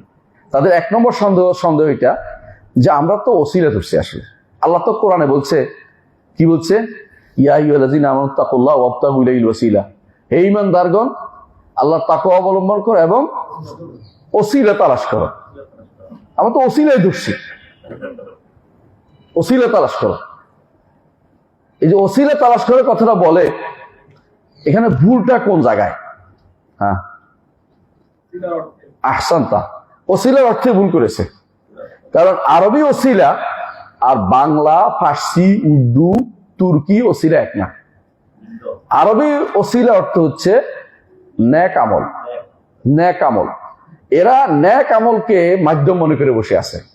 ওসিলা অর্থ মাধ্যম আরবি ডিকশনারিতে আসে নাই, পরবর্তীতে ব্যবহৃত হয়েছে মানুষের অনেক কিছু ভাষাতে ঢুকে। এই জন্য আপনি আজও যদি কোনো মিশরে সবচেয়ে যে শক্তিশালী একটা ডিকশনারি লিখছে, এটার নাম হচ্ছে আল মুরজামুল ওয়াসিত। আল মুরজামুল ওয়াসিত। সৌদি আরবের কথা বলি নাই কেন? সৌদি আরব তো মধ্যে ওয়াহাবিরা বানাইছে, এই জন্য বলি নাই। তো মিশরে মুজাম্মাল, মানে যেটা মাজমাল লুগাতুল আরাবিয়া বেমিসর কাহিরা, সবচেয়ে যেটা শক্তিশালী যেটা ডিকশনারি লেখে। ডিকশনারি লেখে না আমাদের দেশে, আমাদের ডিকশনারিতে ওই বাংলাদেশের ডিকশনারিতে কলকাতাওয়ালা লেখে, অথবা আমাদের কি লেখে, বাংলা একাডেমি লেখে, এই তো। তো আরবদের কয়েকটা এরকম আছে, এরকম একাডেমি আছে। একটা হচ্ছে কায়রো, একটা হচ্ছে বাগদাদ, একটা হচ্ছে সিরিয়া, তখনকার সময় ছিল, এখন আছে কিনা জানি না।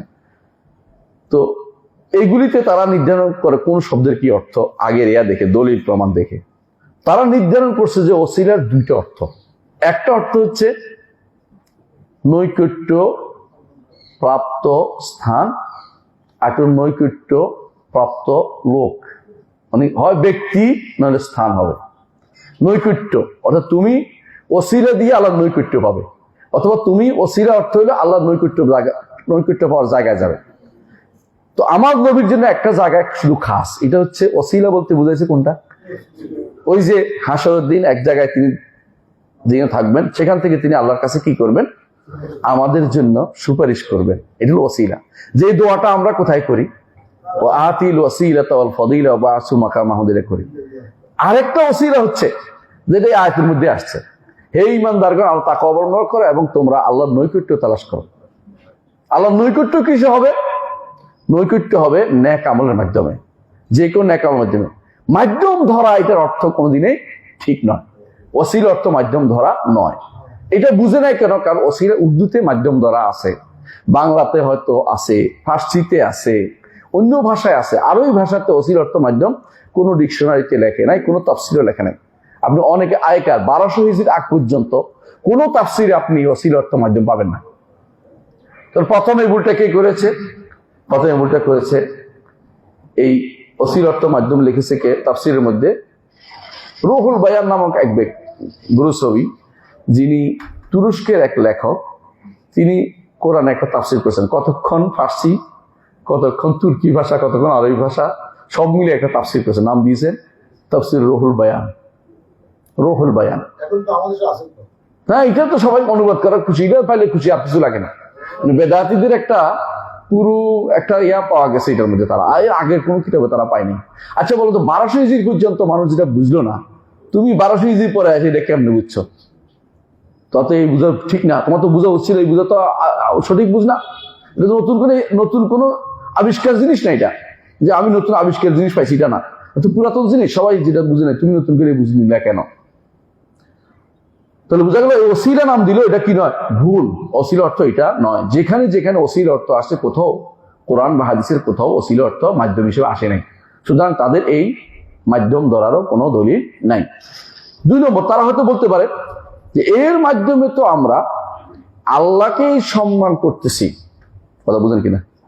মানে আমরা সরাসরি তো আসলে আল্লাহর কাছে পৌঁছতে পারবো না, সুতরাং আল্লাহর কাছে পৌঁছতে না পারলে এদের কাছে যাই, এরা আল্লাহর কাছে আমাদেরকে পৌঁছাই দিবে, কারণ আমরা গরিব গুনাহ মানুষ, আমরা কিছুই তো না, আমি তো শেষ, তাই না? আমরা আবার কে? উনি তো বলি আল্লাহ মানুষ, পৌঁছাই দিবে। উদাহরণটা কিরকম? হ্যাঁ, উদাহরণটা কিসের উপর দিছে? দুনিয়ার বাদশাদের কাছে যেতে হলে কি লাগে? মাধ্যম লাগে। এখন যদি আপনাকে বলা হয় যে আমি এত যাবো কিসে? প্রধানমন্ত্রীকে যাবো, আপনি কি সরাসরি যেতে পারবেন? তাহলে এরকম আমরা মাধ্যম নিচ্ছি। এই কিয়াসটা হচ্ছে সবচেয়ে ভয়াবহ গুনার কাজ। এই কাজটা, কিয়াসটা কেন বলেন তো? দুনিয়ার বাদশারা কেন দিতে চায় না? দুনিয়ার বাদশা দিতে চায় না এই জন্য সে আপনার অভাবটা জানে না, 1 নম্বর কথা। 2 নম্বর কথা হলো তার ক্ষমতার বাইরে চাইলেও দিবে না। আছে না এখন বিদ্যুতের অবস্থা যাচ্ছে, আমরা কিন্তু কারো কিছু বলি টলি না, একটু বলছি আর কি। তো বিদ্যুৎ যে অবস্থা আছে, ইচ্ছা করলে দিতে পারবে না, তার নাই, তার ক্ষমতার বাইরে। আচ্ছা বলেন তো, আল্লাহ কি আপনার অভাব জানে না? আল্লাহ কি কারো অভাব পূরণ করতে কি অপারগ? নাউজুবিল্লাহ, বলা যাবে? ইমান চলে যাবে এটা বললে। তো আপনি তাকে কেন কিয়াস করতেছেন? আরেকটা জিনিস হচ্ছে কিয়াস আপনার বাতিল এই জন্য যে আপনি আল্লাহকে শাসকদের সাথে তুলনা করতেছেন, এটাই তো নিষিদ্ধ। কারণ শাসক তো আল্লাহর একটা দাস, সৃষ্টিকে স্রষ্টার সাথে তুলনা করার কোনো কারণ নাই। তাহলে আপনি ক্ষমতা রাখে না বা জানে না, দুটো বললেন, তাই না? আরেকটা হচ্ছে দিতে চায় না ইচ্ছা করে, দিলে কয়দিন পরে কাঁধের উপর উঠবে। মানুষ করে না, কয় না, একটু বেশি দিলে কি হবে? হ্যাঁ, কাঁধের উপর উঠে দিয়েও পরীক্ষা করে, না দিয়েও পরীক্ষা করে, তাই না? অনেকে দেয়, দিয়ে দেখে কদ্দুস যাইতে পারি, শেষ পর্যন্ত একটু টান দেয়, শেষ পর্যন্ত কে পাঠাইতে হয় কোথায়? গুমেন গ্রাম, খরচ করে আসে, যা দিছিলাম এক টানে সব শেষ, ফকির হইয়া যায়। বহু মানুষ আছেন এই জন্য দেয় না। কিন্তু আল্লাহর কাছে তো এই কিয়াস তো চলবে না, সৃষ্টি দিতে চায় না এই জন্য। আবার অনেক সময় মনে করে যে এদেরকে আমি চিনি না, এরা কোত্থেকে আসলো। আল্লাহকে তো এরকম বলতে পারবো না চিনি না আপনাকে, আল্লাহ আপনাকে সব জানেন। আলা ইয়ারমান খালাকাহু লাতিফুল খাবির, যিনি সূক্ষ্মদর্শী, সব জানে, তার ব্যাপারে আপনি কেমনে বলেন যে আমাকে চিনবে না? আপনাকে চিনেন না, শুধু আপনার পেটের ভিতরে কি কথা লুকিয়ে রাখছেন এটাও তিনি জানেন। ইয়ালামু সিররা ওয়া আখফা, গোপন জিনিস জানেন, গোপনের চেয়ে গোপনটাও তিনি জানেন। তা তিনি চিনবেন না, এটা তো হতে পারে না। আপনার এই কিয়াস কোনোভাবেই গ্রহণযোগ্য হতে পারে না। আপনার এই সমস্ত কিয়াস ফালতু কিয়াস, আপনি এই কিয়াস করেন না। আপনি সরাসরি আল্লাহ কি বলতেছে? উদউনি আস্তাজিব লাকুম, আমাকে ডাকো আমি তোমার ডাকে সাড়া দিব। রাসূলুল্লাহ সাল্লাল্লাহু আলাইহি ওয়াসাল্লাম এই জন্য বলেছেন যে আল্লাহর কাছে চাইতে তিনি নির্দেশনা দিয়েছেন সবাইকে। তিনি সাহাবীকে কি বলেছেন? ইজা সাআলতা ফাসআলিল্লাহ, যখন চাইবে আল্লাহর কাছে চাইবে। শিক্ষা দিচ্ছেন কাকে? একটা বাচ্চাকে শিক্ষা দিচ্ছেন, 10 বছর একটা বালককে শিক্ষা দিচ্ছেন। ইয়া গোলাম ইন্নী উআল্লিমুকা কালিমাত, প্রিয় বৎস তোমার কিছু কালেমা শিক্ষা দেবে। ইহফাজিল্লাহ ইয়াহফাজুকা, আল্লাহর হেফাজত করো, আল্লাহ তোমার হেফাজত করবে। আল্লাহ হেফাজত কি করবেন? আল্লাহর দ্বীনের হেফাজত করো, আল্লাহ তোমার হেফাজত করবে। ইহফাজিল্লাহ তাজিদু তুজাহাকা, আল্লাহর সীমা রেখা মেনে চলো, তাকে তুমি তোমার বিপদের সময় পাবে। তুমি ভালো অবস্থায় আল্লাহর কথা স্মরণ রাখো, আল্লাহ তোমার বিপদ। তার বলছেন ইজা সাআলতা ফাসআল, যখন চাইবে একমাত্র আল্লাহর কাছে চাই। আমার এক বন্ধু একটা বই লিখেছে, নাম দিচ্ছে শুধু আল্লাহর কাছে চাই। নামটা আমার এত পছন্দ হয়েছে, আমি প্রায় বলি কথাটা, যে নামটা আমার খুব পছন্দ হয়েছে, শুধু আল্লাহর কাছে চাই, শুধু আল্লাহর কাছে চাই। এটা শিখেন, আমরা শিখে নিব, কারো কাছে চাইবো না, কারো কাছে কিছু চাইবো না, আল্লাহর কাছে চাইবো। আল্লাহ আমাকে ব্যবস্থা করে দিবে, আল্লাহ আমাকে ব্যবস্থা করে দিবে। এটা মানুষের কাছে চেয়ে আমি নিজের জন্য চেয়ে বিপদে পড়তে রাজি নেই। হ্যাঁ, অনেক সময় চাইতে হবে আপনাকে দিন প্রতিষ্ঠানের জন্য, আলাদা কথা, এটাও আল্লাহর জন্যই চাওয়া।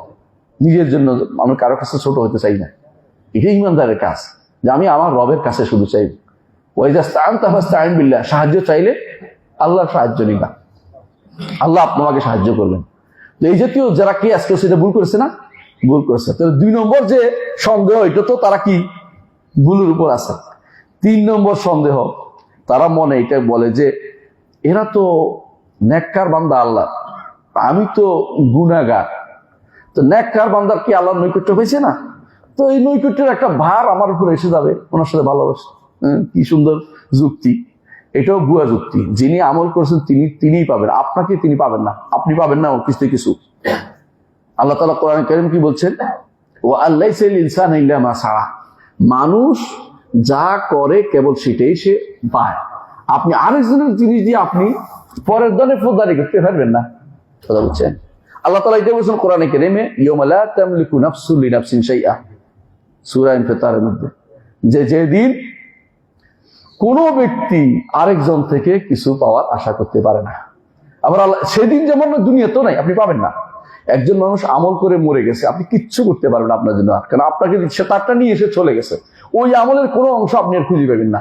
হ্যাঁ, সে দুনিয়াতে কিছু করে গেলে, কারণ হয়ে গেলে সে ওখান থেকে কিছু পাবে আপনার, মানে সেখানে সে চলে গেছে, দুনিয়াতে একটা ভালো কাজ করে গেছে। যেমন একটা মাদ্রাসা বানিয়ে দিয়েছে, এই যে পড়েন, একটা ইয়া বানিয়ে দিয়েছে, একটা এই মাদ্রাসা, একটা মসজিদ বানিয়ে দিয়েছে, অথবা একটা ছেলে আলেম বানিয়ে গেছে, সে ওখানে গেলেও আপনার থেকে পাবে, কিন্তু আপনি তাতে কিছু পাওয়ার আশা করতে পারেন না। আল্লাহর অলি যদি সিনি হয়ে থাকেন, তিনি আল্লাহ তাটা নিয়ে চলে গেছেন, আপনার কোনো কিছু নাই, এখানে আপনি কিছু পাবেন না, এই আশা করে বসে থাকেন না। হাসরের দিন কি বলছে আল্লাহ তাআলা? ইয়াউমা ইয়াফিরুল মারউ মিন আখিহি ওয়া উম্মিহি ওয়া আবিহি ওয়া সাহিবাতিহি ওয়া বানিহি লিকুল্লি ইমরিইম মিনহুম ইয়াওমাইযিন শাআনুন ইউগনিহি। হাসরের দিন এমন অবস্থা হবে, প্রত্যেকটি মানুষ সেদিন পালাবে, ভাই থেকে, মা থেকে, পিতা থেকে, ভাই থেকে, স্ত্রী থেকে, সন্তান থেকে, প্রত্যেকে তার জন্য যথেষ্ট, কাজ নিয়ে যথেষ্ট, কারো কথা শুনে ইয়া নফসি বলতে থাকবে। পার হওয়ার পরে তখন আপনার কথা মনে হবে, আপনি তখন খুঁজ দিয়ে আসবে আপনাকে। পার হওয়ার পরে আল্লাহ তাও অন্তরের ভিতরে জাগরুক করে দিবেন যে তোমার বন্ধু ইমানদার ছিল, তুমি যাও সুপারিশ করার কথা বলো। ইমানদার না হলে আপনার অন্তরে আসবে না, সে যদি শিরিক করে থাকে আপনার অন্তরে তার জন্য কিছু মনেও আসবে না, আপনিও করবেন না। কারণ আল্লাহ সন্তুষ্টি বিধানে প্রাপ্ত যারা, তারা কারো জন্য সুপারিশ করবে না, সন্তুষ্ট না থাকলে। সন্তুষ্ট উভয়ের উপর আল্লাহ থাকতে হবে, যেটা আমি একটু পরে বলছি। তাহলে বোঝা গেল যে একজন যদি কোনো, প্রথম কাজ হচ্ছে একজনের কাজ আরেকজনে পায় না। দ্বিতীয়, যে কেউ যদি মনে করে যে একজন তার আমল দিয়ে আপনাকে আল্লাহর নৈকট্য এনে দিবে, তার মাথা খারাপ, এটা কোনোদিন হবে না। আল্লাহ কি বলছেন? তিলকা উম্মাতুন কাদ খালাত লাহা মা কাসাবাত ওয়া লাকুম মা কাসাবতুম ওয়া লা তুসআলুনা আম্মা কানু ইয়ামালুন। যারা চলে গেছে ওদের আমল দিয়ে তোমরা কোনোদিন উপরে যেতে পারবে না, সূরা বাকারার মধ্যে এটা বলেছেন। 3 নম্বর, এই যে আশা করছেন আপনি যে তার আমল দিয়ে আপনাকে এগিয়ে নিয়ে যাবে, এটা শিরক, এটা শিরক, কথা বুঝছেন তো? কিন্তু আপনি প্রথম 2 বার বলছি কি, দুইটাই ভুল ছিল, মানে আপনি কাজটা, আর এটা বড়টা হচ্ছে এটা শিরক। কিন্তু কারণ আরেকজন আপনার আমল দিয়ে আপনাকে পার করতে, আল্লাহ তাআলা ছাড়া কেউ সেদিন আপনাকে পার করতে পারবে না। তাহলে এই সন্দেহটাও আপনার কি হচ্ছে, বুঝলেন? এটাও একটা ভুল সন্দেহ, যার মাধ্যম মেনে উপর পার পেয়ে যাবে, তা কিন্তু না। আরেকটা সন্দেহ তাদের মধ্যে থাকে, সেটা কি কয় যে ওমর রাদিয়াল্লাহু আনহু তিনি আব্বাস রাদিয়াল্লাহু আনহু দিয়ে ওসিলা করছেন। ওমর রাদিয়াল্লাহু আনহু আব্বাসে ওসিলা করছেন, ঘটনা জানেন কিনা? ঘটনাটা কি ছিল? বৃষ্টি, আহসানতা।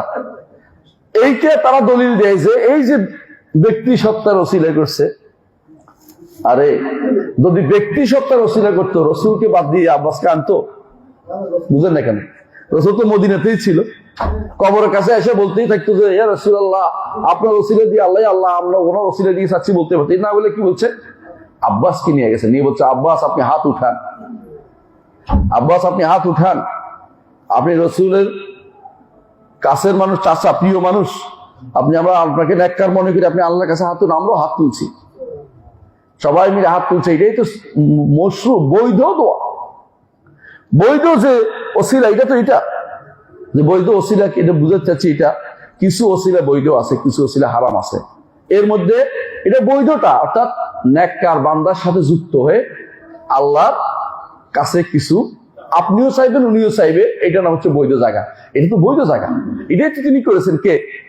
ওমর রাদিয়াল্লাহু আনহু। তিনি তো করেন নাই যে এটা যে সবাই মিলে চলো আমরা রাসূলের দরবারে যাইয়া তার কবরের কাছে চাওয়া শুরু করে আল্লাহর কাছে ওসিলা দিতে পারেন নাই। জীবিত মানুষটা, জীবিত সক্ষম, দোয়া করছে, উপস্থিত হয়েছে, তারপর তার মাধ্যমে তিনি চেয়েছেন, এইটাই তো বৈধ কাজ। আপনি এটা দিয়ে উল্টা দলিল দিচ্ছেন কেন? বুঝলেন নাই? তো ওমর রাদিয়াল্লাহু আনহু কি করেছেন এটা তো বুঝছেন। এর বাইরে কেউ কেউ বলবে যে একবার বৃষ্টি হচ্ছিল না মদিনাতে, তারপরে রসুলের কবর উপর দিয়ে দরজা খুলে দিয়েছিল। এই ঘটনা সম্পূর্ণ মিথ্যা ঘটনা, কারণ রসুলের ওই সময় কবর উপর দিয়ে হয় নাই। কবর উপর দিয়া তখনও ছাদ হয় নাই, কবর খোলাই ছিল। কথা বুঝছেন কিনা? মানে কবর উপর দিয়ে ছাদ খোলার কিছু, এত বড় ছাদের কিছু ছিল না, কারণ এক পাশে আয়েশা রাদিয়াল্লাহু আনহা থাকতেন আর এক পাশে খোলা ছিল। এটা তো কোনো ছাদের ব্যবস্থাপনা ছিল না। এটা হচ্ছে সুলতান কায়ুবাইয়ের আমলে হয়েছে 800 হিজরির পরে, অনেক পরে আসা এই উপরে এই গম্বুজ হয়েছে। সুতরাং এখানে খুলে দিলে বৃষ্টি হয়েছে, খুলে দিলে ইংল্যান্ড বানাইছে বসে বসে। আরেকজন বলে যে একজন কবরের কাছে এসে বলছে, কান্নাকাটি করছে, ইয়া রাসূলুল্লাহ আমি তো আপনার দেখতে ইত্যাদি, আমার পেটে খিদা, এটা তো ঘুমাই গেছে। ঘুম থেকে উঠে দেখে হাতের মধ্যে রুটি। তো রসুল কি রুটি দিছে? এটা আসলে কি কেউ হয়তো এখানে পড়ে আসলে খিদায়, আরেকজন মনে করছে ভাবি হাতের মধ্যে রুটি ধরাই দিয়ে চলে গেছে। ঘুম থেকে উঠে মনে করছে রসুল তারা রুটি দিচ্ছে, মানে কি করবো আর, রসুল কি রুটি কবরের মধ্যে রুটি বেরিয়ে হবে কি করে? এটা তো বেড়া। যে বেড়া কে দিয়েছেন? ওমর ইবনে আব্দুল আজিজ 3টা বেড়া দিয়েছেন, কেউ যেন এখানে ঢুকতে না পারে। বুঝছে না কথাটা? এই জন্য এইটাও এই ওসিলা নামে যেটা চালু করছে ওরা, যে এই আব্বাস রাদিয়াল্লাহু আনহু চাইছে, এটা তো উল্টা তাদের বিরুদ্ধে গেছে। এই দলিলটা তাদের বিরুদ্ধে গেছে। রসুল মৃত, আব্বাস জীবিত, আব্বাসের কাছে গেছে, রসুলের কাছে যায় নাই। কেউ কেউ বলবে যে তাহলে কোন ইয়াটা বৈধ, কোন ইয়াটা বৈধ, কি বলে কোন ওসিলাটা বৈধ, এটা আপনাদেরকে বলতেছি। ওসিলা 2 প্রকার, একটা জায়েজ আর একটা হলো জায়েজ নাই। তো জায়েজ কোনটা? জায়েজ হলো 3 প্রকার। একটা হচ্ছে আল্লাহর নাম ও গুণের ওসিলা দেয়া, আরেকটা হচ্ছে আপনার কোন ন্যাক আমল ওসিলা দিলেন। 2 রাকাত নামাজ পড়ে ওসিলা দেন, আল্লাহ 2 রাকাত নামাজ পড়েছি, ওয়াদা নয়, 2 রাকাত নামাজ পড়ে ওসিলা দিলেন। একটা টাকা সদকা করে ওসিলা দিলেন, অথবা আত্মীয় স্বজনের খোঁজ খবর নিয়ে ওসিলা দিলেন, ন্যাক আমল। তাহলে যে কোনো ন্যাক আমল, আপনার একটা ন্যাক আমল, আল্লাহ আপনাকে তৌফিক দিয়েছেন, আবার আল্লাহর কাছে এটা দিয়ে চাচ্ছেন। ইমানদারকে আল্লাহ তাআলা সহযোগিতা করে এই জন্য। তাহলে আপনার আল্লাহর নাম ও গুণের ওসিলা, অথবা ন্যাক আমল ওসিলা, অথবা আরেকটা আছে নেককার বান্দার সাথে যুক্ত হয়ে তার সাথে দোয়া করার ওসিলা। শুধু নেককার বান্দার কাছে চাওয়া না, তার সাথে যুক্ত হয়ে দোয়া করা। বুঝছেন? এইভাবে যে ব্যক্তি করবে 3টাই বৈধ। এই 3টা ছাড়া আর কিছু কোনো বৈধ ওসিলা নাই। কেউ যদি বলে ঈমান রসুল, হ্যাঁ ঈমান আনছি, এটা আমার আমল, নেক আমল। রব্বানা ইন্নানা আমান্না ফাগফির লানা, আল্লাহ আমরা ঈমান এনেছি, সেটা আমাদের ক্ষমা করে দিন। কারণ ঈমান তো নেক আমল, ঈমান তো নেক আমল, কোনো সন্দেহ নেই। তো এই জন্য এটার ওসিলা দিতে পারবেন। অথবা ধরেন আপনি বলবেন যে আমার পিতা মাতা সেবা করেছি, ওসিলা দিয়ে চাচ্ছি। যেমন 3 জন গর্তে ঢুকেছিল, এই 3 জন নেক আমল দিয়ে, প্রত্যেকে নেক আমল দিয়ে দোয়া করেছে, আল্লাহ কবুল করেছে, বুঝছেন? তো এরকম। তাহলে 3টে হলো বৈধ। আর অবৈধ 2 প্রকার, একটা হচ্ছে শিরিক হয়ে যায়, একটা শিরিক হয় না, তবে হারাম হয়। একটা শিরিক হয়। কোনটা হারাম হয়? আল্লাহ আমি ওলি আল্লাহর সত্তার ওসিলা চাচ্ছি, এটা হারাম। ব্যক্তি সত্তার ওসিলা চাচ্ছি, এটা কি হবে? হারাম হবে। আর যদি বলেন যে আল্লাহ ওলি আল্লাহ জন্য যা বন্টন করছেন সেখান থেকে আমাকে দেন, শিরিক হয়ে যাবে। আর যদি ওলি আল্লাহর কাছে বলেন যে ওলি আল্লাহ আপনি বলে দেন আল্লাহ আমাকে, এটাও শিরিক হয়ে যাবে। বুঝলেন নাই? কারণ আপনি ওই ব্যাপারে হস্তক্ষেপ করেন। আপনি শুধু এইটা বলা বেদাত কোনটা, যে ওলি আল্লাহর ওসিলা দেন, তাদের ওয়াস্তে গান গায় না, রহম করুন আল্লাহ, তাদের ওয়াস্তে আপনি রহম করবেন কি জন্য? এটাই হচ্ছে বেদাতি হারাম কাজটা। আর যদি মনে করা হয় যে এদেরকে বলা হয়, কোনোভাবে বলেন যে আপনার ওসিলা ব্যবস্থা করে দেন, তাহলে শিরক, কোনো সন্দেহ নেই, শিরক হয়ে যাবে। তাহলে ওসিলা কখনো জায়েজ, কখনো হারাম, কখনো শিরক। জায়েজের সূরত 3টা আমরা বলেছি, এটা আমাদের জানা আছে আলহামদুলিল্লাহ। এর তাহলে বোঝা গেল যে এই যে অনেকগুলি সন্দেহ করে মাধ্যম ধরার কয়েকটা সন্দেহ আমরা বলছি, মাধ্যম ধরার 5 নম্বর সন্দেহ, 4টা বলছি। 5 নম্বর সন্দেহ হচ্ছে মাধ্যম ধরা কি, মাধ্যম ধরার 5 নম্বর সন্দেহ হচ্ছে এটা যে আগেকার লোকেরা তো মূর্তির কাছে চাইতো, আমরা তো মূর্তির কাছে চাই না, আল্লাহ নেককার বান্দাদের কাছে চাচ্ছি। নেককার বান্দাদেরকে আর মূর্তিকে একরকম করছেন কেন আপনি? কোথায় কি এভাবে ধমক দিবে আপনাকে, কোথায় ওলি আল্লাহ আর কোথায় আপনার মূর্তি? কিন্তু এটা ভুল। এই জন্য আগেকার কাফেররা শুধু মূর্তির কাছে চাইতো না, ফেরেশতাদের কাছে চাইতো, নবীদের ওসিলা দিয়ে চাইতো, নবীদের মাধ্যমে হইতে চাইতো, বুঝলেন তো? ফেরেশতাদেরও চাইতো, গাছও চাইতো, পাথরও চাইতো মাধ্যম দিয়া। শুধুমাত্র তারা মূর্তির ওসিলা দিয়ে চাইছে, এই কথাটা ঠিক না, এটা হচ্ছে ভুল ধারণা। এর দলিল আপনি দেখবেন উলাইকাল্লাযিনা ইয়াবতাগুন উলাইকাল্লাযিনা ইয়াবতাগুন ইলা রাব্বিহিম ওয়াসিলা আইয়ুহুম আকরাবু ইয়ারজুন রাহমাতাহু উলাইকাল্লাযিনা ইয়াদউনা ইয়াবতাগুন ইলা রাব্বিহিম ওয়াসিলাতা আইয়ুহুম আকরাবু ইয়ারজুন রাহমাতাহু ইয়াখাফুনা আযাবা। সূরা বনী ইসরাঈলের 57 নম্বর আয়াতের ব্যাখ্যায় আলেমরা বলেছেন যে 2টা ব্যাখ্যা করেছেন তারা, এটা 2টা ব্যাখ্যা করেছেন। 1 নম্বর ব্যাখ্যা কি করেছেন যে তারা ফেরেশতা এবং রাসূলদের কাছে চাইতো। আরেকটা ব্যাখ্যা করেছেন তারা জিনদের কাছে চাইতো। সুতরাং মূর্তি না, জিনরা তো জীবিত, তাহলে বোঝা গেল শুধু মূর্তিদের কাছে চাইছে, এই কথাটা ঠিক না। বরং আরবের মুশরিকরাও ওই এমন লোকদের কাছে মাধ্যম মানতো যারা মূর্তি না, নেককার বান্দা। এই জন্য দেখেন লাতের ইবাদত কেন করতো জানেন? লাত কি করতো? এক ব্যক্তি সাউইক হাজিদের জন্য ছাতু পিষত। এই ছাতু পিষার এটা নাম হচ্ছে লাত, ইয়ালুত্তু সাউইক। ওইটার ইবাদত করছে। তো বোঝা গেল নেককার বান্দার কর্ম দিয়ে তারা এটার দিকে ডাকতেছে যে নেককার বান্দার একটা কর্ম, এই জন্য তারা লাতের ইবাদত গেছে। ইসাফ নাইলা তওবা করছে, অপমান জন্য কাজ করছে, এই যে তওবা করছে, নেককার বান্দা হয়ে গেছে, দেখে দুইটা বসাই দিছে। ইসাফ নাইলা, বুঝছেন তো? এরা এদের কাছে চাইতো। তো এরা যাদের কাছে চাইতো, এরা যে সব যে পাথর ছিল তা নয়, এদের মূল উদ্দেশ্য ছিল পাথরের পিছনের ঘটনাটা। পাথরের পিছনে একটা ঘটনা আছে, কোন নেককার বান্দার ঘটনা। এই জন্য যারা আকাশের তারকাগুলির কাছে চায়, তারা মনে করে না যে তারকাগুলি মাটি মনে করে, তারা মনে করে তারকাগুলির কি আছে, রূহ আছে, এগুলি নাজিল হয়। এদের কি আছে, এদের একটা আত্মা আছে, এই আত্মাগুলিকে তারা সম্বোধন করে। সুতরাং তারা যারা মনে করে যে এরা মাটির কাছে চাইতে বলে নিষেধ, আর আমরা তো অলিয়ার কাছে চাচ্ছি, এটা শাদ মানে জায়েজ, এরা হচ্ছে বিভ্রান্তির মধ্যে লিপ্ত আছে। তাহলে 5টি কারণে, সাধারণত 5টি কারণ কথা বলছি, সাধারণত মাধ্যম ধরে। এই 5টি কারণ, একটা কারণও কি নয়, তাদের মাধ্যম আল্লাহ ছাড়া কাউকে মাধ্যম দ্বারা অনুমোদন করে না, একটা অনুমোদন করে না। তাহলে আমরা মোটামুটি বুঝলাম যে কোনোভাবেই আল্লাহ ছাড়া কাউকে মাধ্যম মানা যাবে না। কথা কি ঠিক আছে? এখন আসেন যে জায়গাতে কেউ যদি বলে যে আমরা তো এই সুপারিশ চাচ্ছি, এই কথাটা শেষ করবেন ইনশাআল্লাহ, শেষ করে দেবেন, দেরি করবো না, আপনি একটু ধৈর্য ধারণ করেন। কেউ তো বলতে পারে যে সুপারিশ কেন, একটা দাস শেষ না হলে আঁকড়ে দিতে পারবো না। তো কেউ তো হয়তো বলতে পারে যে আমরা তো সুপারিশ চাচ্ছি। সুপারিশের আমরা আগেও বলেছি, সুপারিশ, দুনিয়ার সুপারিশের জন্য কিছু শর্ত আছে। আখিরাতে একজন মারা গিয়ে যাওয়ার পরে আখিরাতের সুপারিশের জন্য কি আছে, কিছু শর্ত আছে। কিন্তু কবরে থাকার পর আপনার জন্য সুপারিশ করবে, এটা মিথ্যা কথা। কথা বুঝছেন তো? এরা তো এখন চাচ্ছে এই সুপারিশ কবরওয়ালার কাছে চাচ্ছে, হাসরের মাঠের না, কবরওয়ালার কাছে সুপারিশ করবে, এটা একটা ডাহা মিথ্যা কথা। কবরওয়ালা আপনার যদি কিচ্ছু করবে না, আপনাকে কবরওয়ালা চিনেও না। আপনি শাহজালাল দরবার যায় সারাদিন বসে বসে কাঁদেন, শাহজালাল আপনাকে চিনে না, দেখবেও না। দলিল আল্লাহ কোরআনে কারীম বলছেন, ওয়ামা আনতা বিমুসমিইন মান ফিল কুবুর, যারা কবরে আছে এদেরকে আপনি শোনাতে পারবেন না। শাহজালাল, শাহপরান, ওলি আল্লাহরা আপনাকে দেখে না, ডাহা মিথ্যা কথা। ওরা আপনাকে দেখে না, ওরা আপনার কোনো উপকারও করতে পারে না, তারা এত ব্যস্ত। যদি নেয়ামত প্রাপ্ত হয় তাহলে জান্নাত থেকে নেয়ামত পাচ্ছে, আপনাকে নিয়ে তাদের কোনো মাথা ব্যথা নাই। আর যদি কোনো আযাব প্রাপ্ত হয়, তাদের আযাবের কারণে তারা চিল্লিতে আছে, আপনার পাওয়ার কিছু নেই। দুদিক থেকে আপনি ঠগার মধ্যে আছেন, তাদের প্রতি তাকিয়ে আছেন কেন? আমরা এইটাই বলছিলাম একটু আগে, যে যতক্ষণ পর্যন্ত তারা আমরা কবরে দিছি, জানাজা করছি, ততক্ষণ তার জন্য দোয়া করছি।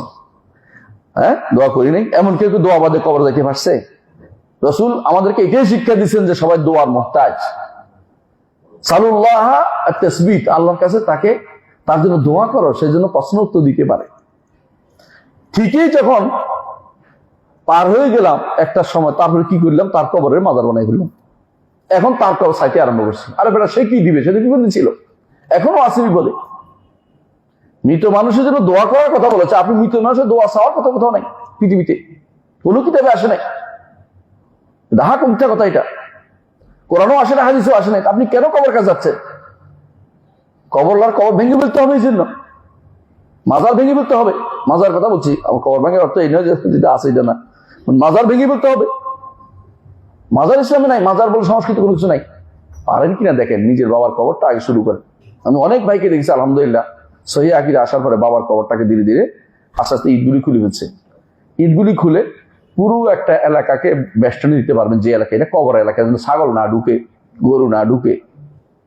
কারণ কবর বাধাই করা ইসলাম অনুমোদন করে নাই, কবরের নাম লিখতে ইসলাম অনুমোদন করে নাই, কবরে বাধাই করে অনুমোদন করে নাই, কবর উঁচু করতে অনুমোদন করে নাই, কবর সৌধ নির্মাণ করতে অনুমোদন করে, সবগুলি হারাম ঘোষণা করা হয়েছে। রাসূলুল্লাহ সাল্লাল্লাহু আলাইহি ওয়াসাল্লাম আলী রাদিয়াল্লাহু আনহুকে পাঠিয়েছেন কি জন্য? যত উঁচু কবর দেখবে সব ভাঙিয়ে সমান করে দিবেন। আর এখন উঁচু কবর মনে করছে এটা দিয়ে আল্লাহ সন্তুষ্ট লাভ করতেছে। ওটা তো আর বলে লাভ নাই, এটা তো আপনারা করছেন গায়ের জোরে। এটা কি শরীয়ত অনুমোদন করে নাকি?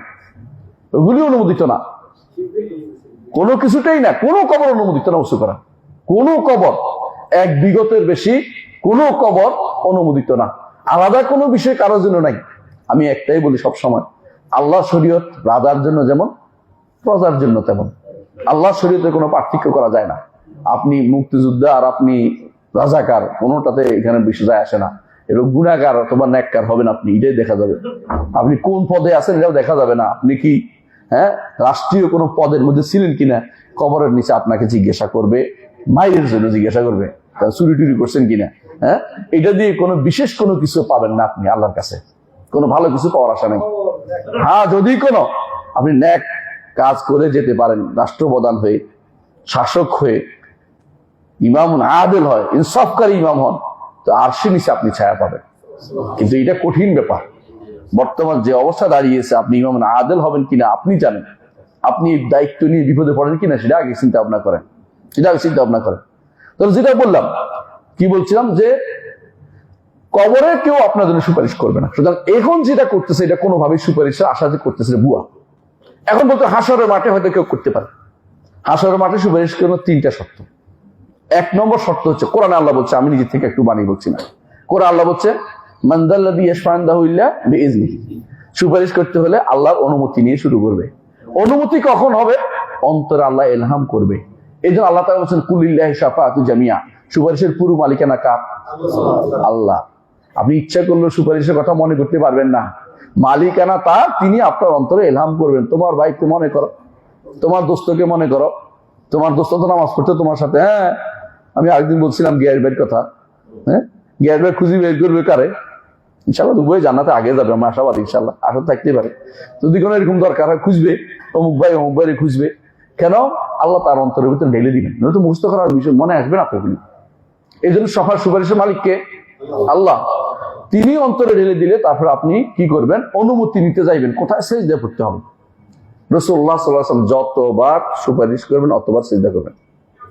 আমার কথা না, এটা সহিহ মুসলিমের হাদিস। আপনি দেখেন সহিহ মুসলিমের হাদিস, আল্লাহর দরবারে সিজদা করে আল্লাহ বলে মাথা উঠান, বলেন, আপনার জন্য সেটা প্রযোজ্য, রাসূলের জন্য প্রযোজ্য। অনুমতি লাগবেই লাগবে, অনুমতি পেতে কোনো সুপারিশ হবে না। 1 নম্বর কথা। 2 নম্বর হচ্ছে, আল্লাহ সূরা আম্বিয়ার মধ্যে বলছে, ওয়ালা ইয়াশফাউনা ইল্লা লিমান ইরতাদা। যার উপর আল্লাহ সন্তুষ্ট শুধু তার জন্যই তারা সুপারিশ করতে পারে। অর্থাৎ যিনি সুপারিশ করবেন তার উপরে সন্তুষ্ট, যার জন্য সুপারিশ করবেন তার উপরে সন্তুষ্ট। এখন অত বলতে পারেন সন্তুষ্ট হলো জান্নাতে চলে যেত না, সন্তুষ্ট হচ্ছে ন্যূনতম ঈমান যার মধ্যে আছে, তার উপর আল্লাহ সন্তুষ্টি আছে একটা। এই জন্য আল্লাহ তাআলা বলছে, রিদওয়ানুম মিনাল্লাহ আকবার। আল্লাহর স্বল্প, সবাই আলেমরা বলছে, রিদওয়ানুন আই কালিলুম মিনার রিদওয়ান। একটু সন্তুষ্টি যদি কোনো কারো আল্লাহর থাকে যায় কারো কাছে, সেই ব্যক্তি তার জন্য বিশাল পাওনা। একটু সন্তুষ্টি আছে, চিরস্থায়ী জাহান্নামী হবে না। এই জন্য সে বিপদে পড়ে আছে, আপনার উপর আল্লাহ ইলহাম করবেন যে তোমার বন্ধুর জন্য, তোমার তোমার তোমার ছেলের জন্য, বা তোমার বাবার জন্য, তোমার মুখের জন্য, তখন আপনার মনে হয় আপনি যে সাজদায় পড়ে যাবেন, আল্লাহ অনুমতি দিবেন। এই সন্তুষ্টি যিনি করবেন তার জন্য থাকবে, যিনি যার জন্য করবেন তার জন্য আল্লাহ সন্তুষ্ট থাকতে হবে। এই তিনটে জিনিস, যিনি অনুমতি, যিনি করবেন সুপারিশ করার অনুমতি লাগবে, যিনি সুপারিশ করবেন তার উপর সন্তুষ্ট থাকবে, যার জন্য সুপারিশ করবেন তার উপর সন্তুষ্ট থাকবে। এই তিনটা শর্ত পূরণ না হওয়া পর্যন্ত হাসরের মাঠে কেউ কোনদিন সুপারিশ করতে পারবে না। সুপারিশের জাহেলি জানার কারণে মানুষ কিন্তু এখন শিরকের মধ্যে লিপ্ত হয়। সুতরাং এই জাতীয় জিনিস থেকে, অর্থাৎ একসাথে দুইটা জিনিসে আসছে, ইল্লা লিমান ইয়াশা, সূরা নাজমের মধ্যে 26 নম্বর আয়াতে আসছে যে অনুমতিও লাগবে, সন্তুষ্টিও লাগবে। দুইটা কথা আল্লাহ তাআলা দিয়েছেন কোরআনে কারীম। আল্লাহ তাআলা যা বলছেন তা যদি কোনো আমরা মেনে চলি, তাহলে কিন্তু এই বিপদের মধ্যে, এই অন্যায়, মানে এই এগুলো থাকে না। কিন্তু যারা ইবাদত, কবরে পূজা করে, তাদের মূল কথাই হচ্ছে মাইয়িত মরার পরে তাদের ক্ষমতা বেড়ে যায়। তারা এটাই মরার পরে তাদের ক্ষমতা বেড়ে যায়। নাউজুবিল্লাহ। অমর, হ্যাঁ। আর একটা হচ্ছে তারা তো মরে নাই, রওজাতে শুইছে। ওহাবিরা বলে নবী মরিয়া গেছে, মরে নাই নবী, রওজাতে শুয়ে আছে। এই জন্য তার রওজা বলে, কবরকে রওজা বলে, কবরকে রওজা বলে। বাগান, তো বাগানে শুয়ে আছে, কোনো মরে নাই। কেউ বলে শর্ষিনার বাগানে, কেউ বলবে সর মোনায়ের বাগানে। সবাই বাগানে শুয়ে থাকে, কবরে শুয়ে না, বাগানে শুয়ে থাকে। বা এটা রসুলের বাণীতে, তাঁরটাও কবর, অন্যগুলিও কবর, কোনোটাই। হ্যাঁ, কবর যদি জান্নাতের হয় তো রাউদাতুল রিয়াদিল জান্নাহ হবে। কারটা তো আমরা জানি না, একমাত্র আল্লাহই জান। আর অথবা হুফরাতুম মিন হুফারিন নিরান, আগুনের কোনো গর্ত হবে। কিন্তু এই হাদিসটাও দুর্বল, তবে সত্যটা অতটা সত্য নিঃসন্দেহে। হয় শাস্তি নয় শান্তি, কিন্তু কেউ জানে না কবরের শাস্তির কথা, কেউ জানবে না কারটা কি হচ্ছে। একমাত্র নবীদের কথা বলা যাবে, সাহাবীদের কথা। কিন্তু এরা তো সাহাবীদের কাছেও জায়েজ নাই কারোর জন্য। সাহাবীদের কাছে থেকে বেশি হলো তার কাছে আব্দুল কাদের জিলানী, তাই না? খাজা মঈনুদ্দিন চিশতি, অথবা শেখ অমুক দেশের শেখ, অমুক খানের শেখ, ইত্যাদি ইত্যাদি। এই যে এতগুলি যে বললাম, এগুলি এটি নিষিদ্ধ। আরেকটা যে বাকি সামান্য একটা, সেটা হচ্ছে যদি কেউ এদের উপর তাওয়াক্কুল করে, কি হবে? শিরক হবে।